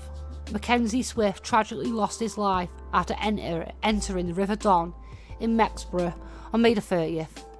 Reports Rama Ghazali and Harry Harrison for the local Democracy Reporter on the 9th of June for the Yorkshire Live.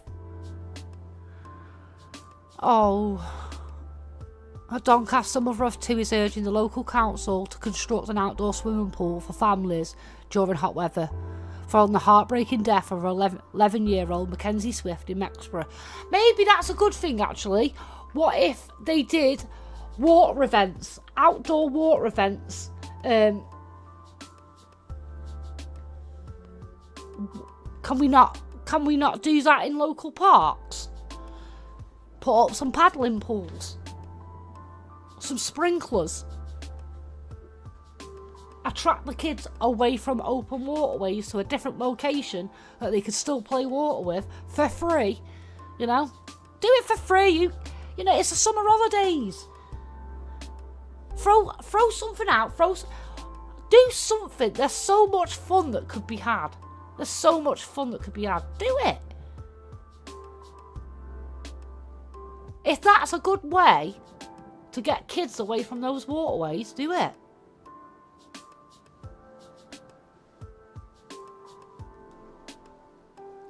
Amy Hugayan, age 31. Sorry, Amy Hugayan, I think that is, age 31. Sorry if I pronounced it wrong. Wrote to Doncaster Mayor Ross Jones, proposing that an outdoor pool be constructed at the Dearne Valley Leisure Centre, with the hope it would lessen both the risk and the temptation for young people to venture into open water. Residing in Coinsborough with her young family, including two children aged 10 and 7, Amy is concerned there is not much to do for youngsters in the area. I think that's a very brilliant idea. I honestly do. I think how could...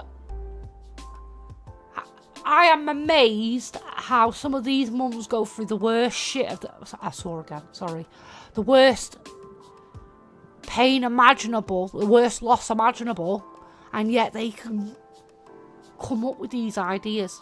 Absolutely brilliant idea. Do it. It does direct people away from the waters. It does. Once you know they're in a safer water, you know you've saved a good majority of lives. We've got an outdoor pool here. It's loved. It's loved. Well, in the town next to us anyway. But there used to be one. There used to be one at the old swimming baths.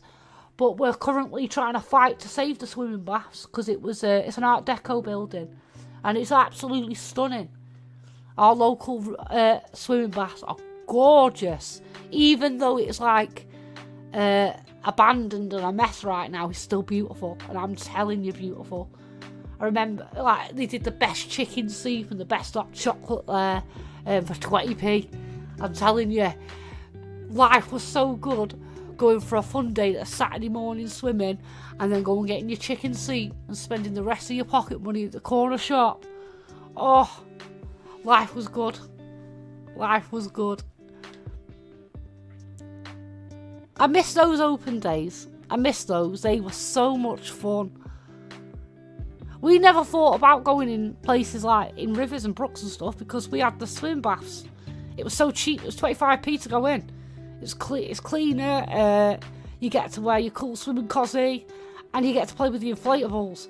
I'd rather have done that when I was a kid than go into a river. Even though there is actually open waterways near us. Not something that I did because we had the swimming baths. So her logic is completely on point to me.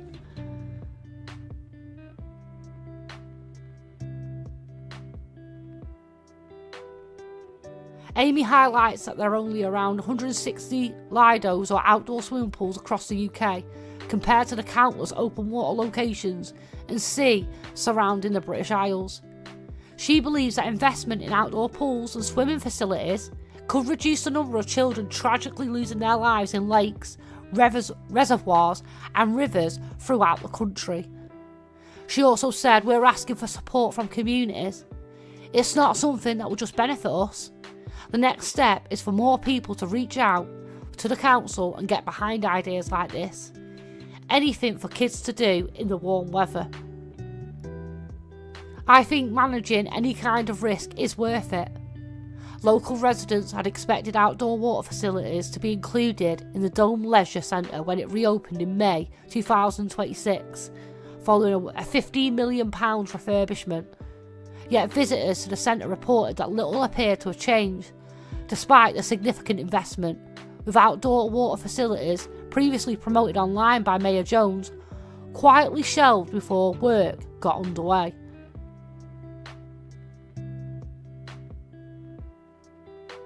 That's annoying, isn't it? Can't say it's any different here.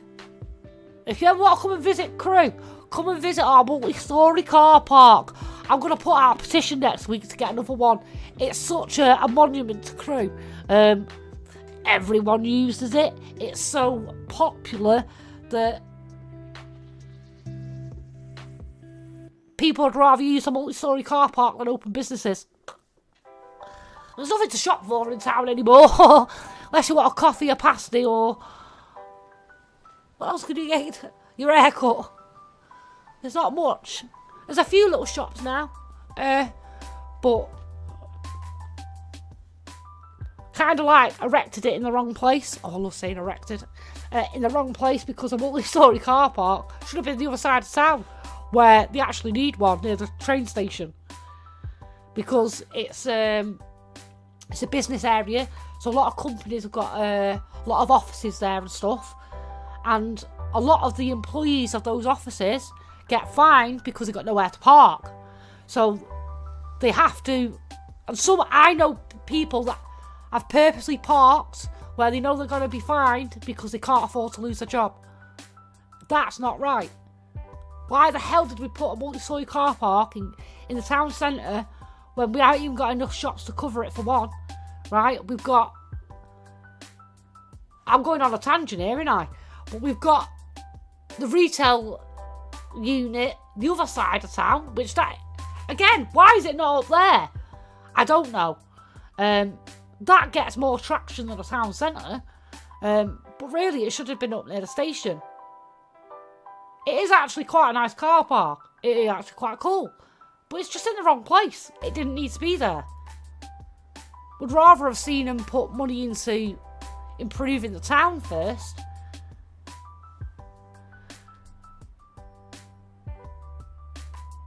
Following the incident and other incidents across South Yorkshire, I'll go off my tangent now, we have received a number of thoughtful and constructive suggestions about possible additional measures regarding water safety in Doncaster, and we appreciate this.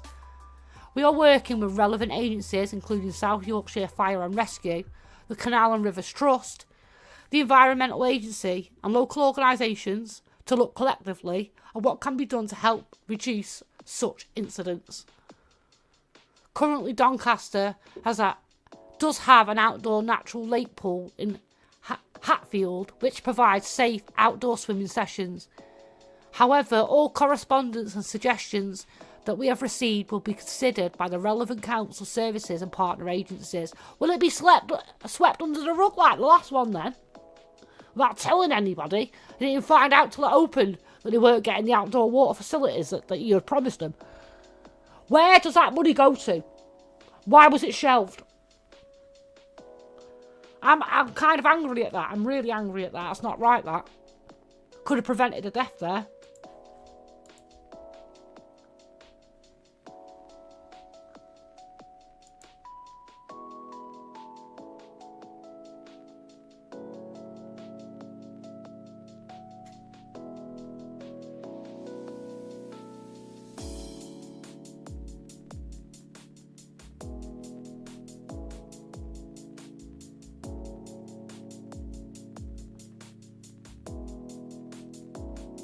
That was an interesting article.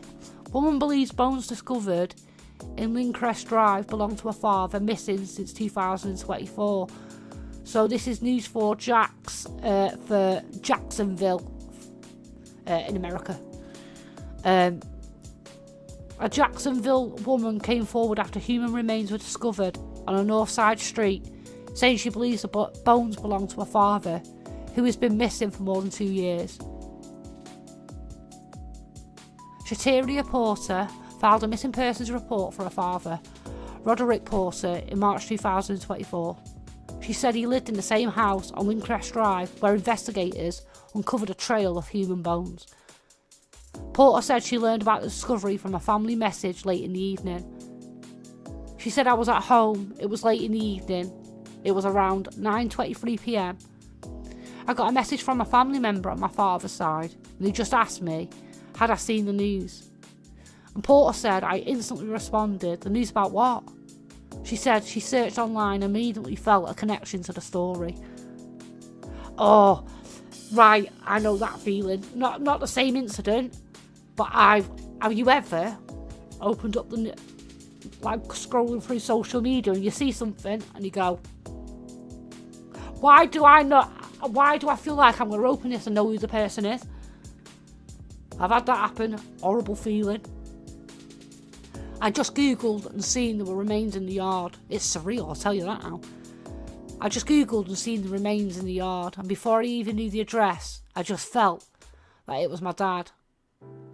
The Jacksonville Sheriff Office uncovered the human remains one day before Porter spoke out. Investigators told News4Jax the identification process could take months, if not years.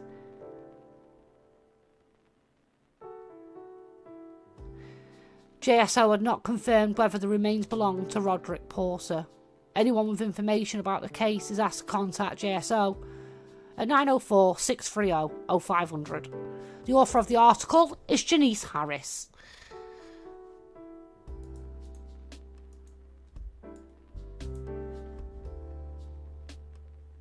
So lots of news in the world of missing people today. Lots of news.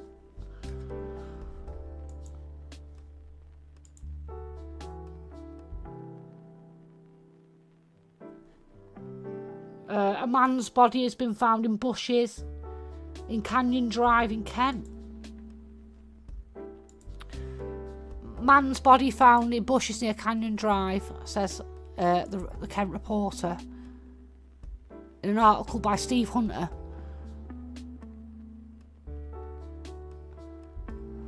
Steve Hunter said the Kings County Medical Examiner's office identified a man found in the bushes on June the 8th in Kent, near the intersection of 94th Avenue South on Canyon Drive, but has not determined the cause and manner of death. Alexander Harris Rome was found outdoors, according to the medical examiner's office on June the 9th, which did not list an age for the man. The cause and manner of death remains pending and the date of his death is unknown. Officers responded at about 5:30 p.m. after a 911 call from a witness. Oh! I think they mean a 999 call. No, hang on. No, this is Kent, America, isn't it? Why does it look like our Kent reporter?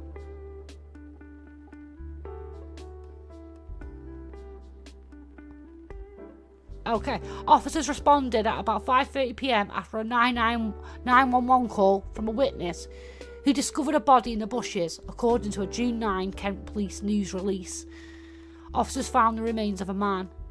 Based on the level of decomposition, it appears the death occurred a significant time prior to being discovered. Detectives are investigating the death, and while there are no obvious signs that indicated this was a homicide, detectives are not ruling that out at this point. If you have any information, call the KPD tip line at 253-856-5808. They said the location is just up the hill from Downton and near the Forstead area of Mill Creek, Eastworth Park. So yeah, I think that's America. That's really confusing, isn't it? Because that likes our Kent Live and all that. That's really confusing. Confuddled me for a second. Right, that's all my alerts. I think that I've done there.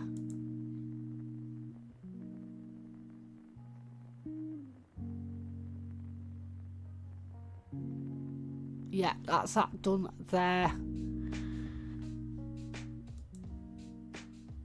Right, let's now do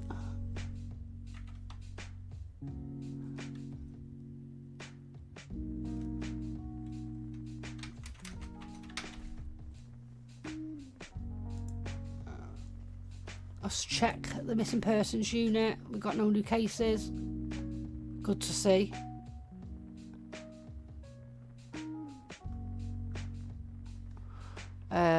Doe Network.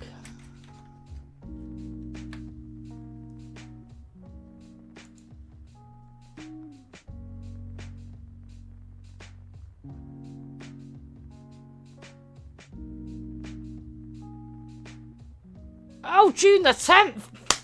What a day. What a day, people. What a day. Case number 2577 UMOR. Discovered on September the 9th in 1983. In Portland, Oregon, I think that is, has been identified per NamUs. Also, case number 1996 USCA. Discovered on May the 28th, 1989 in San Diego, California, has been identified per NamUs. Also, case number 3366 UMAZ, discovered on August 16, 1983 in Prescott, Arizona, has been identified per NamUs. Case number 891 UFOH, discovered on February 4th, 1979 in Cincinnati, Ohio, has been identified as Valina Jetta. Let's get some information about this story. Well done to the Doe Network and NamUs again. 19-month-old homicide victim known as Baby Angel, identified nearly 50 years later. Once only known as Baby Angel, Hamilton County Coroner Dr. Lakshmi Samarako identified the 19-month-old victim as Valina Jetta. Source WXIX I'm sorry to the doctor if I pronounced the name wrong. An Ohio homicide victim has been identified decades later. Once only known as Baby Angel, Hamilton County Coroner Dr. Lakshmi Samarako identified the 19-month-old victim as Valina Jetta. Jetta was born in Columbus on June 10, 1977. Her charred body was found in a field in Isla Lane on February 4, 1979. It was determined she had died from head trauma.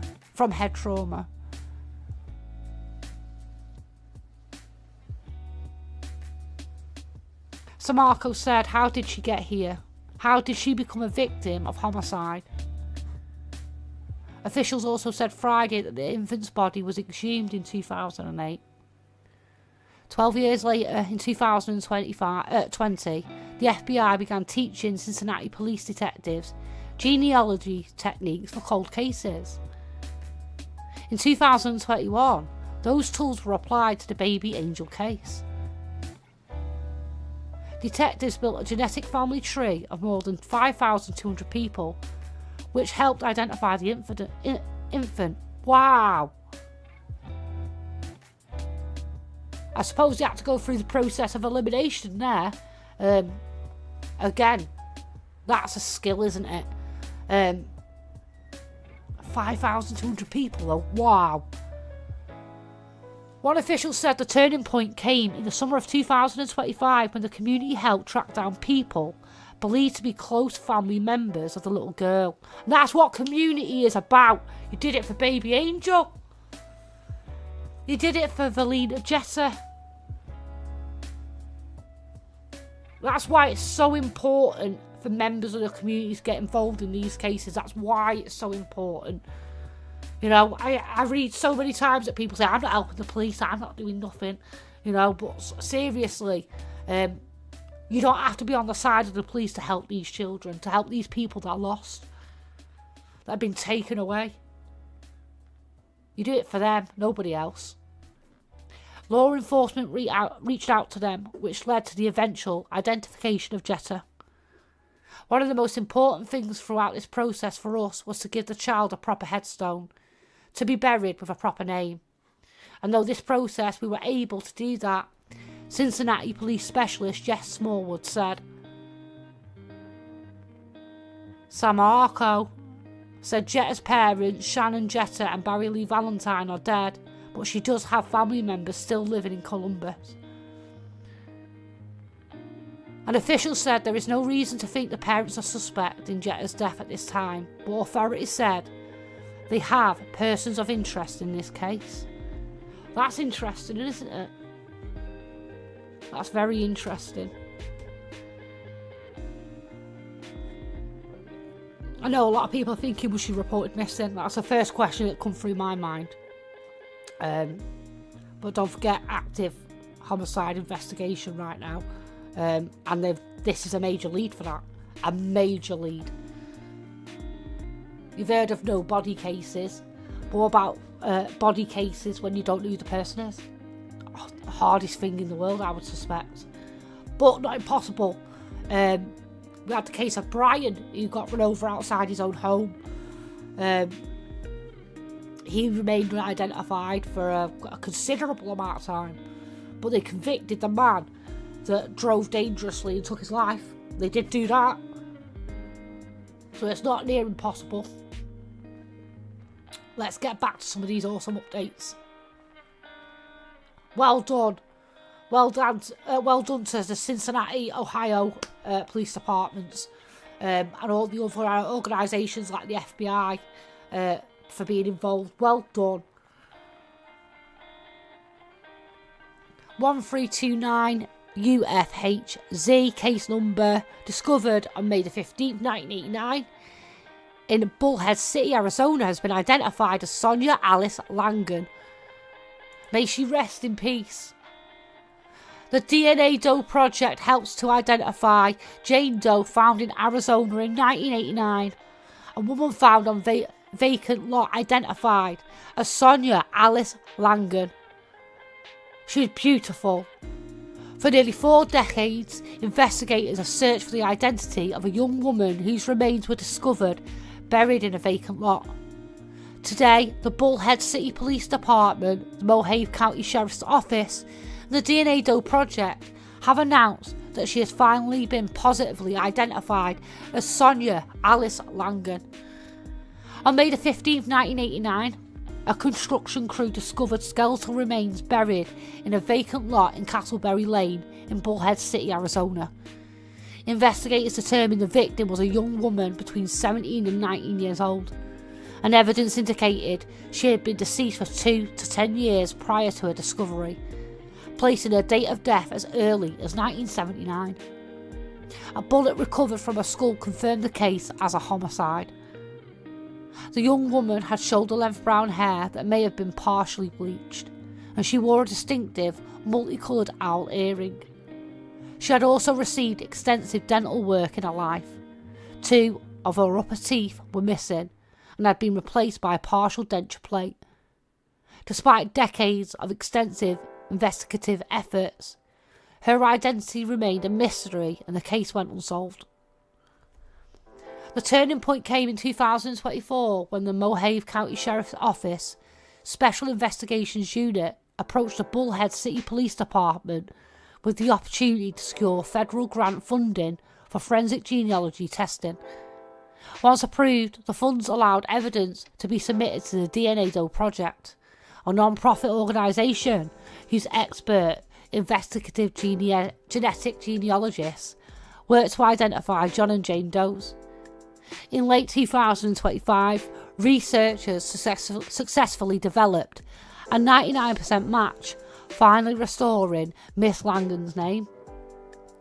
The case came with its own complexities, said team leader Eric Jan Grezkovic.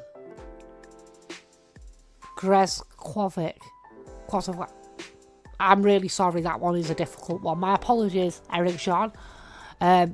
Sonia Alice Langan's ancestry included French-Canadian endogamy,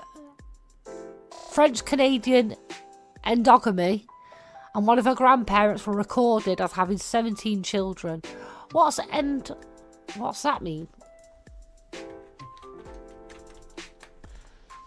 Ah.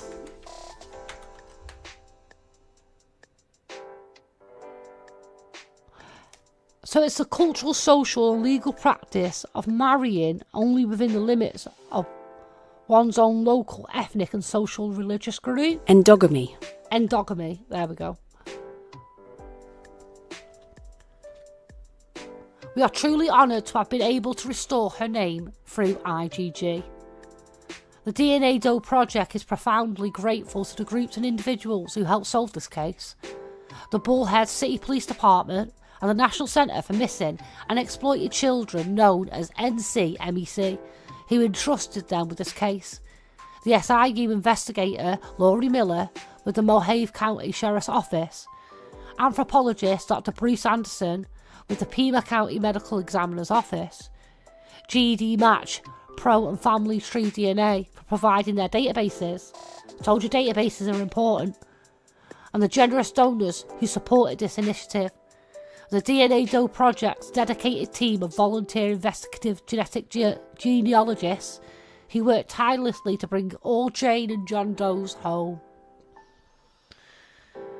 On May 15, 1989, a construction crew discovered skeletal remains buried in a vacant lot in Castleberry Lane in Bullhead City, Arizona. Authorities believe the young woman was between 17 and 19 years old.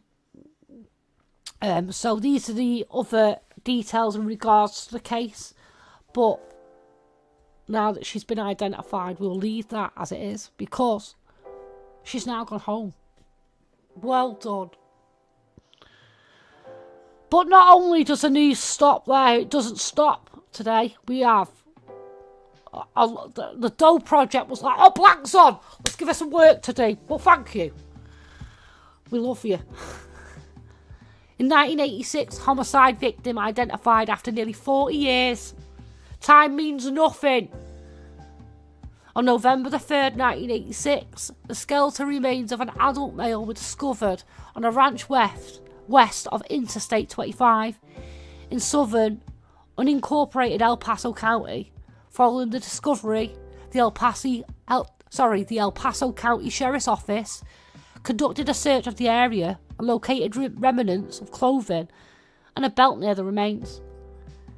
The El Paso County coroner determined the man had been shot in the head, and the manner of death was ruled a homicide. We've definitely covered this case on here. Using the individual's skull, forensic artists created a facial reconstruction which was publicly distributed in hopes someone might recognise him. The victim's DNA profile was uploaded into the combined DNA index system known as CODIS, but no matches were identified over the years. With no identification and few investigative leads, the man's identity remained unknown for nearly 4 decades.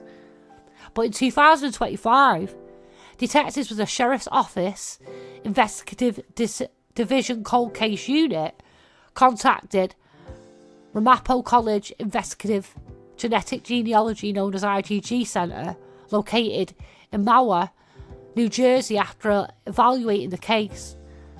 Ramapo College offered its assistance, including laboratory and genealogical resources, to identify the man. Astria Forensics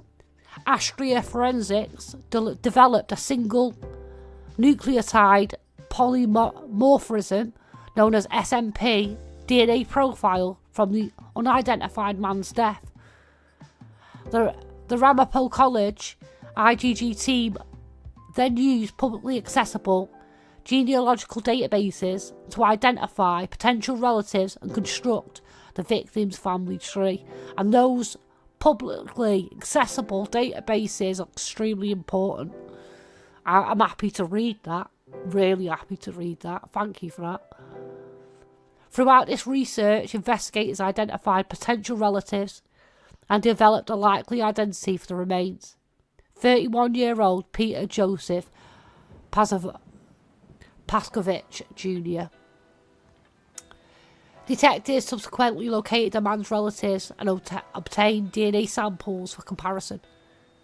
In April 2026, the Colorado Bureau of Investigations confirmed the relatives' DNA matched the skeletal remains, verifying they belonged to Mr.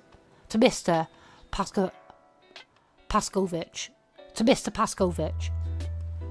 The investigation determined Mr. Paskovich had ties to the Colorado Springs, and his father served in the US Air Force and was stationed on what was then known as N Air Force Base. Additionally, Mr. Paskovich was a member of the Club Scout Pack 173. The club's Additionally, Mr. Paskovich was a member of Cub Scout Pack 173 and attended Whitefield High School before his family relocated to San Antonio, Texas. He was confirmed to be the Colorado Springs area in October 1985. And additionally, Mr. Paskovich had ties to Clark County, Nevada, and Valencia County in New Mexico. The case is a powerful reminder that we never stop seeking the truth, no matter how much time has passed, said El Paso County Sheriff Joseph Roybal. I bet he's proud to say that. I'm proud of you for saying that. I'm proud to hear it. For nearly 4 decades, this man had no name, but he was never forgotten. My detectives remain committed to finding answers, and throughout advances in investigative genetic genealogy and strong partnerships, we are finally able to restore his identity as Peter Joseph Paskovich Jr. We are grateful to the organisations and experts who assisted in this effort, and most importantly, we hope this brings a measure of closure to Mr. Paskovich's family. While identifying him is a significant milestone, our work is not done. We remain dedicated to pursuing justice and determining the circumstances surrounding his death. Without the advancements in DNA testing and genetic genealogy, Mr. Paskovich would never have been identified. Funding for this testing and identification process was provided by the Ramapo College IGG Centre. This identification demonstrates a strength of collaboration between law enforcement, academic institutions and the public, whose DNA is critical to investigations utilising investigative genetic genealogy, said Kyron Binder, Assistant Director of the IGG Centre. Although Mr. Pascovich's family tree was complicated by recent immigration and low genetic associations, our team were able to help restore his name after nearly 4 decades as John Doe. We thank members of the public who facilitated his identification for a public genetic genealogy database, ultimately helping to provide answers to families who have waited years for resolution. Oh, I love that. I love there's a public genetic database. I love that. I love that. Currently, GEDmatch and FTDNA allow users to opt in, allowing law enforcement agencies and those working on behalf of enforcement to use their family trees to identify violent crime offenders. So that's how you can get involved. If you're in America, get our GED match and tick that box. Opt in, people. You could truly be an armchair detective without doing hardly anything. You just get one of those kits, send off your DNA and opt in, and you just sit there in your armchair and you could solve it. Sounds ridiculous, doesn't it? But it's not. It's not. Do it. Do it. Maybe that's something we need to do on this channel. I'll do that. Grass up all my family. They could all be murderers, I don't know. Someone's going down for a crime. I'm throwing in my DNA. I'm doing it. Yeah, I'm going to do that. That's going to be a good feature for the channel, isn't it? We'll have to find out which one does it for the UK. And if they do it for the UK, well, yeah, I'm doing that. These uploads also assist in identifying unknown human remains. Since 2018, approximately 75 cases in Colorado alone has been solved using FIG.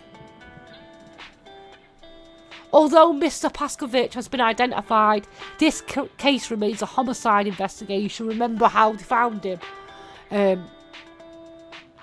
Detectives believe Mr. Pascovich was killed between July and December 1985, so they still need the public's help. If you have information on this case, get hold of those law enforcement officers for the especially the El Paso County Sheriff's Office.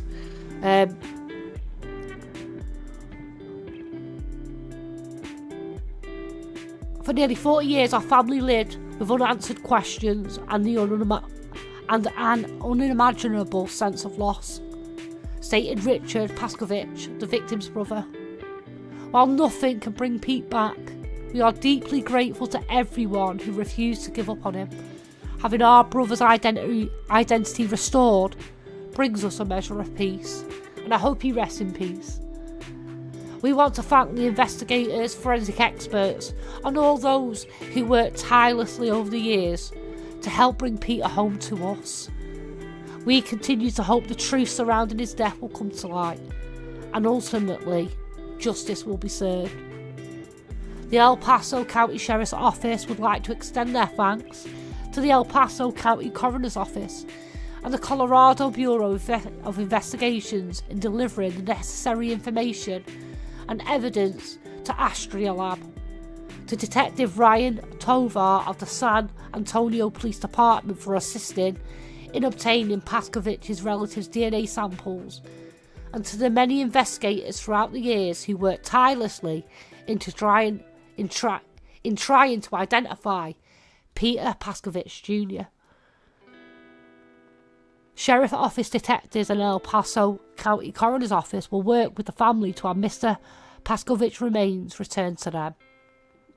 Anyone who knew him, who knew Pete, is asked to contact the Sheriff's Office tip line on 719 520 7777 or the Pikes Peak Area Crime Stoppers at 719-634-7867.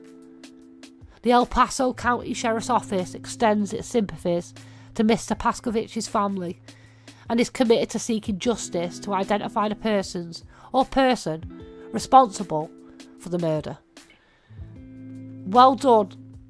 Well done to everybody involved. Still got some questions to try and answer, but well done.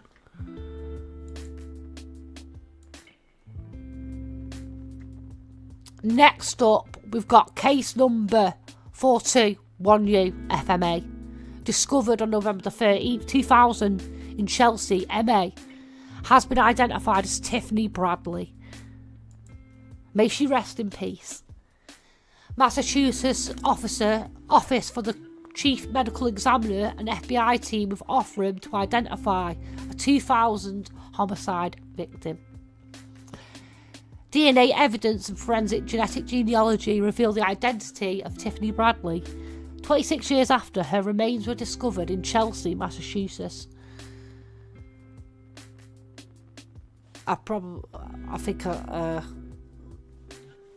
Excuse me. On November the 13th, 2000, police discovered the body of a young woman in the back of a parking lot at the Chelsea Soldiers' Home in Chelsea, Suffolk County, Massachusetts. The remains of a young woman were found wrapped beneath a black and white quilt. The young woman's body had been mutilated by a killer. Several years later, the victim's head and hands were found buried at a beach in Nahant, Massachusetts. Surveillance footage captured a man as he dumped the woman's body in the parking lot. Investigators learned that man was Eugene McCollum. McCollum eventually pleaded guilty to the murder in February 2005, but he could not provide the woman's name, only that he knew her as Lisa. Over the years, multiple forensic composite sketches were developed and released to the public. Investigators worked tirelessly to identify Lisa. Despite their investigative efforts, the young woman could not be identified. Details of the case were entered into the National Missing and Unidentified Persons System, known as NamUs, as UP 14135. Just letters and numbers. In 2023, the Massachusetts Office of Chief Medical Examiner submitted forensic evidence to Offerham in the Woodlands, Texas, to determine if advanced DNA testing could help identify the person. Offerham's scientists used forensic grain genome sequencing to build a comprehensive DNA profile for the woman. Upon development of the profile, investigators worked with the FBI's forensic genetic genealogy team to complete the necessary genealogical research to identify the young woman. This research resulted in new investigative leads. Eventually, a reference DNA sample belonging to a close relative of Lisa was collected, compared to Lisa's DNA profile using kin SMP and rapid relationship testing. This comparison, along with the investigative work of law enforcement, led to a positive identification of the woman, who is now known as Tiffany Bradley. She was only 16 years old and from Allentown, Pennsylvania. She was an athlete who played on her school's basketball team and joined the ROTC. Bradley was reported missing to police in Pennsylvania, where investigators believed that she was a victim of human trafficking. It is believed that Bradley met her killer shortly after arriving in the Boston area. McCollum killed Tiffany Bradley in his room at the Lynn, Massachusetts YMCA. Advanced DNA testing conducted at Offerham was paid by the NamUs, a national programme that assists the criminal justice community with the investigation and resolution of missing, unidentified and unclaimed persons across the United States and its territories. NamUs is funded and administered by the National Institute of Justice, known as the NIJ, and is managed through a contract with Research Triangle Institute International, known as RTI. This is the 12th publicly announced case in the state of Massachusetts, I can't say it, where officials leverage Ofram's identity inference pipeline. Well done to Ofram again, a name I love to say. Well done. Well done to all those involved.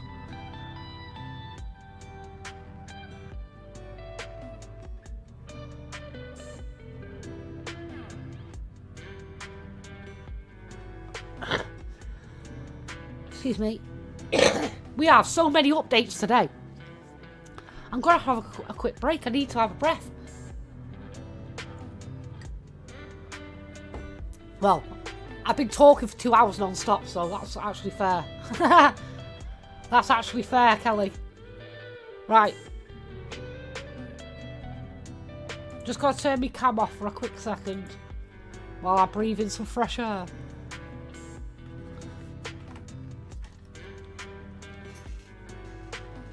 Oh.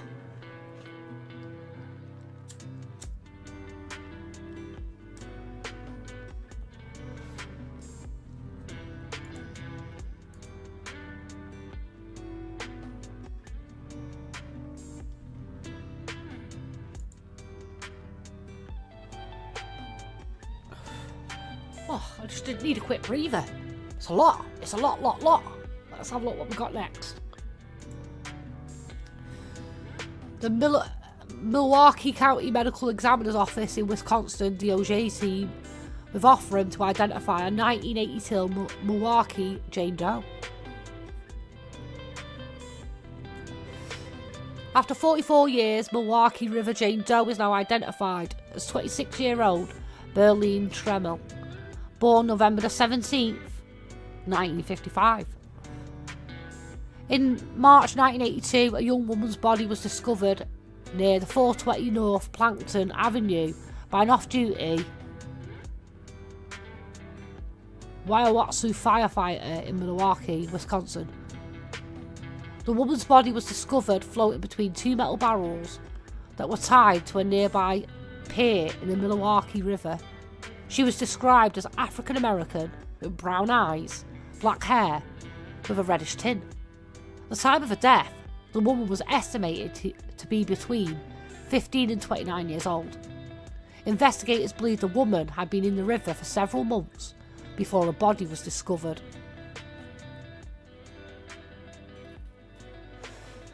So that was one of the obstacles in their way. The fact that there was so much time that had passed while they were in the river, and decomposition played that part, I suppose. The Milwaukee River Jane Doe stood about 5'3" and weighed 137 pounds. She had a vertical surgical scar midline on her lower stomach, a scar on her right ankle, and a scar on her right forearm. There was evidence of extensive dental work, including 2 extractions, a number of fillings, and a partial bridge.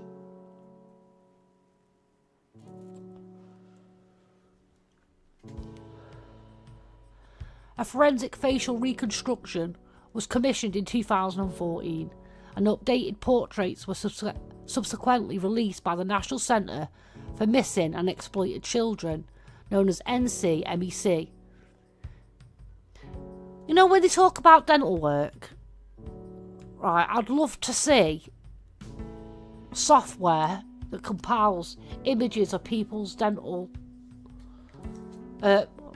whether it be their bone structure or a recent image of their teeth, on a database that would be like show the fingerprinting database, where they can find a match using the computer software to do it. I think that would be really interesting. I don't think there'd be an issue with GDPR in regards to dental records, because the police won't be able to access that as part of a criminal investigation.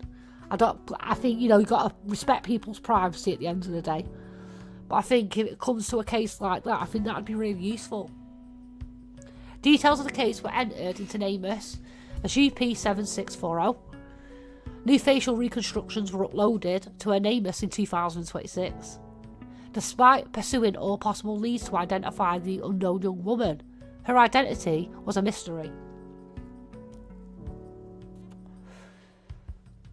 In 2022, with all leads exhausted, the Milwaukee County Medical Examiner's Office reached out to Offram with the goal of using advanced DNA testing and forensic genetic genealogy to identify the young woman. A DNA Solves Act crowdfund was established to raise the funds necessary for Offram's casework costs and forensic evidence collected during the woman's autopsy, which was submitted to Offram's lab in the Woodlands. I want to see this in the UK. I want this for the UK. I think this would be a really, really good idea.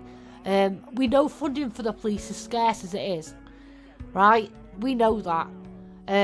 And there can be a bit of an animosity with the community and the public donating straight to family members, and it causes problems for family members, you know.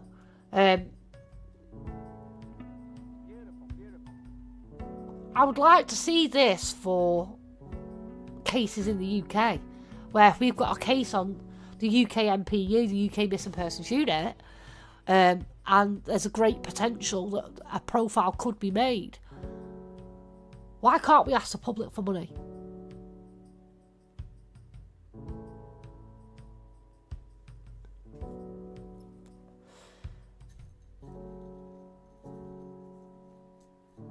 It won't be the UK MPU that would be asking for it, but it'd be a great asset to the UK cases, definitely. In 2022,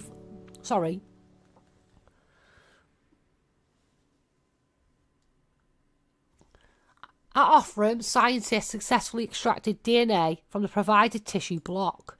Let's get my cam back on.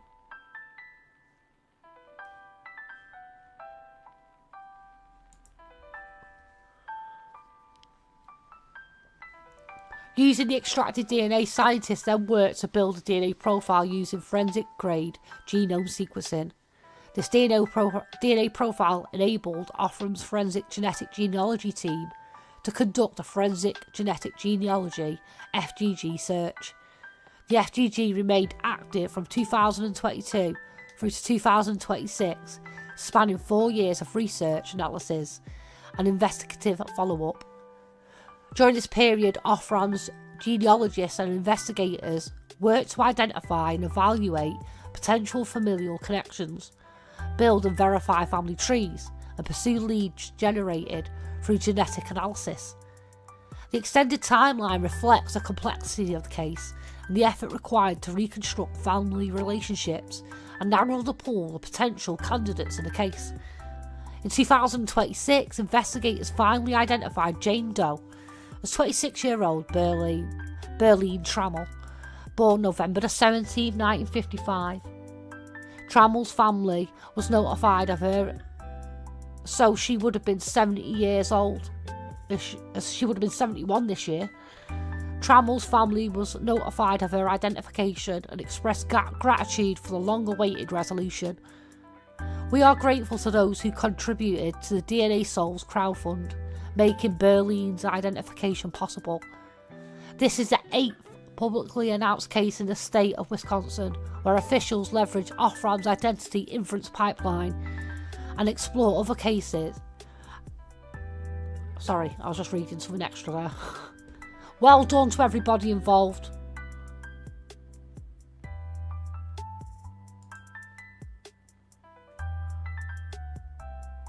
Anita woman discovers long-lost uncle after Toronto police DNA testing identifies his remains.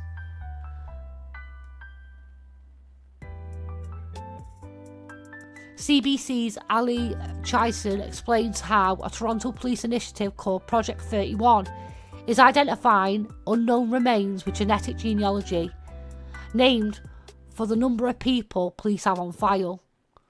As the project advances, police say it's bringing closure to families who've lost loved ones. So they've got 31 cases. When Michael Dent got a call from Toronto police in January, when Michelle Dent got a call from Toronto police in January, she thought it was a scam. The investigator on the other end of the line was calling about a case from 2021. when police found unidentified human remains near Downsview Park. The remains belonged to Willard Duval, an indigenous man in his 70s who was reported missing in 2018. A lengthy investigation into his identity involving genetic genealogy eventually led police to Dent. They believed he was her uncle. I have an ancestral DNA profile because I've been looking for family. That's how they verified that Willard was my uncle, said Dent, who is Juanita. Duval is one of the latest people to be identified through Project 31, a humanitarian initiative named after 31 open Toronto police cases involving long-term unidentified people from whom DNA material is readily available, according to police. What a good way to do it! The project makes use of forensic technology called investigative genetic genealogy, known as IgG, helping provide closure for families looking for answers about missing loved ones and giving dignity to those that have died. IgG is like a big game of genetic warmer and colder, said Detective Constable Mike Kelly, who works in the Toronto Police's Homicide and Missing Persons Unit. Typical DNA testing for things like paternal checks requires a comparison of one known person to another to check for a genetic match. IgG comes in when it's not possible to do one-on-one comparison because there is an unidentified person involved. The technique instead looks for genetic hiccups, said Kelly, which allows for portions of DNA to be found that are unique to a person's ancestors. By searching those types of portions of DNA against databases, that allows us to say, okay, well, who is this person? We don't know who this person is, but who are they related to biologically, and by how much? The results could help police build a family tree to see where the unidentified person would fit. Ideally, it would take us right down to a person, said Kelly. The process of elimination again. Who's alive, who's not? Who's buried, who's not? In cases where police can't narrow down results to an individual, they can use the genetic information gathered as a compass to find a country, region, or a town for answers. The technique has so far helped police track down 11 unidentified persons in Project 31. Well done. Michelle Dent held a ceremony for her uncle, Willard Duval, after police identified a long-lost uncle through the project. Duval is now buried with his brother, Dent's father. But who was he? In September 2021, a construction crew installing a fence near 30 Carl Hall Road found a human skull in thick bush near the new fence line, according to the news release from police last month. The Chief Coroner's Office and police determined the death was not suspicious, but did not provide a cause of death. It's likely Duval was dead for several years before his remains were found, the release said. Police weren't able to initially identify the remains through conventional investigative techniques, and the case was selected for investigation using IgG technology in 2022. 4 years later, Duval was identified. Dent said she didn't know anything about her family because it was ripped apart when her dad, Duval's brother, was 5 years old. The two siblings were separated from each other and adopted by different families. Dent's father was also sent to the Mohawk Institute, a residential school that operated for more than 140 years in Brantford, Ontario. Dawnhill, a residential school survivor,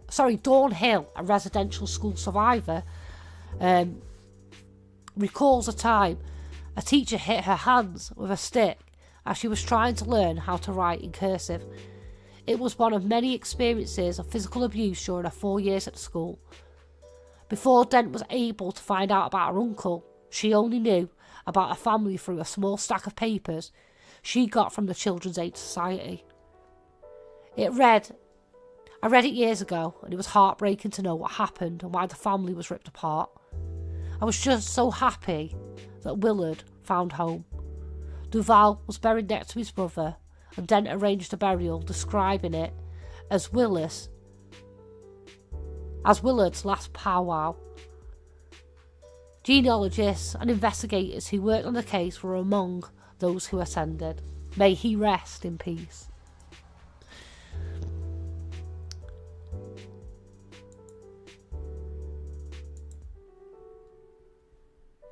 We have a lot today, I'm telling you, there's a lot. Remains of 18-year-old found in Wixenberg basement in 1999 finally identified. On June the 28th, 1999, the new owner of a home in North America in Wixenberg discovered the remains of a woman in their basement.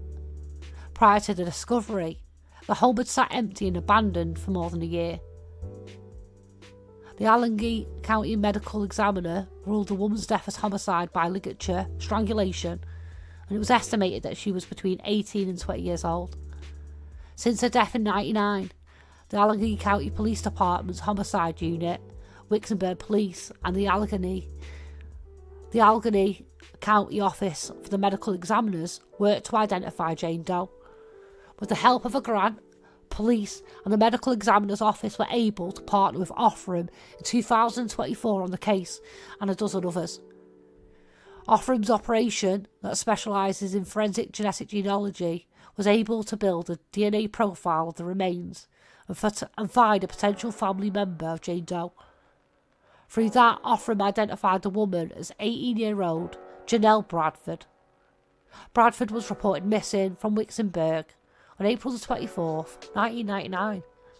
And we're thrilled that once again, this partnership has allowed us to provide answers to a family that was left in the dark for so long, said Mandy Tinkey, Director of Forensic Services in the Allegheny County Office of the Medical Examiner. While the focus now shifts towards finding justice for Janelle, we are hoping we can continue to provide answers for those impacted by the remaining cold case we have shared with Ofram. Authorities say they have not been able to identify a suspect in Bradford's death, so if you have any information, please contact the Allegheny County Police Department unit or Wixenberg Police or the Medical Examiner's Office. So that's it for today, ladies and gentlemen. That's all of our updates. We have a hell of a lot today, but that's only due to that's only due to the successful work of all those that dedicate their time, their money and their lives to unidentified missing people and those that are missing and those that campaign to stop people going missing, whether that's for water safety, to prevent human trafficking, or just to educate the community. With great thanks from the Black Faces community, and obviously my love goes out to the Doe Network. Thank you for everything that you do and keep it up, because I want more to read. This has been a Blank Faces Live. Thank you, Dry Spell, for joining us. Love you, and I'll see you all on Friday for the main case. Thank you very much for watching.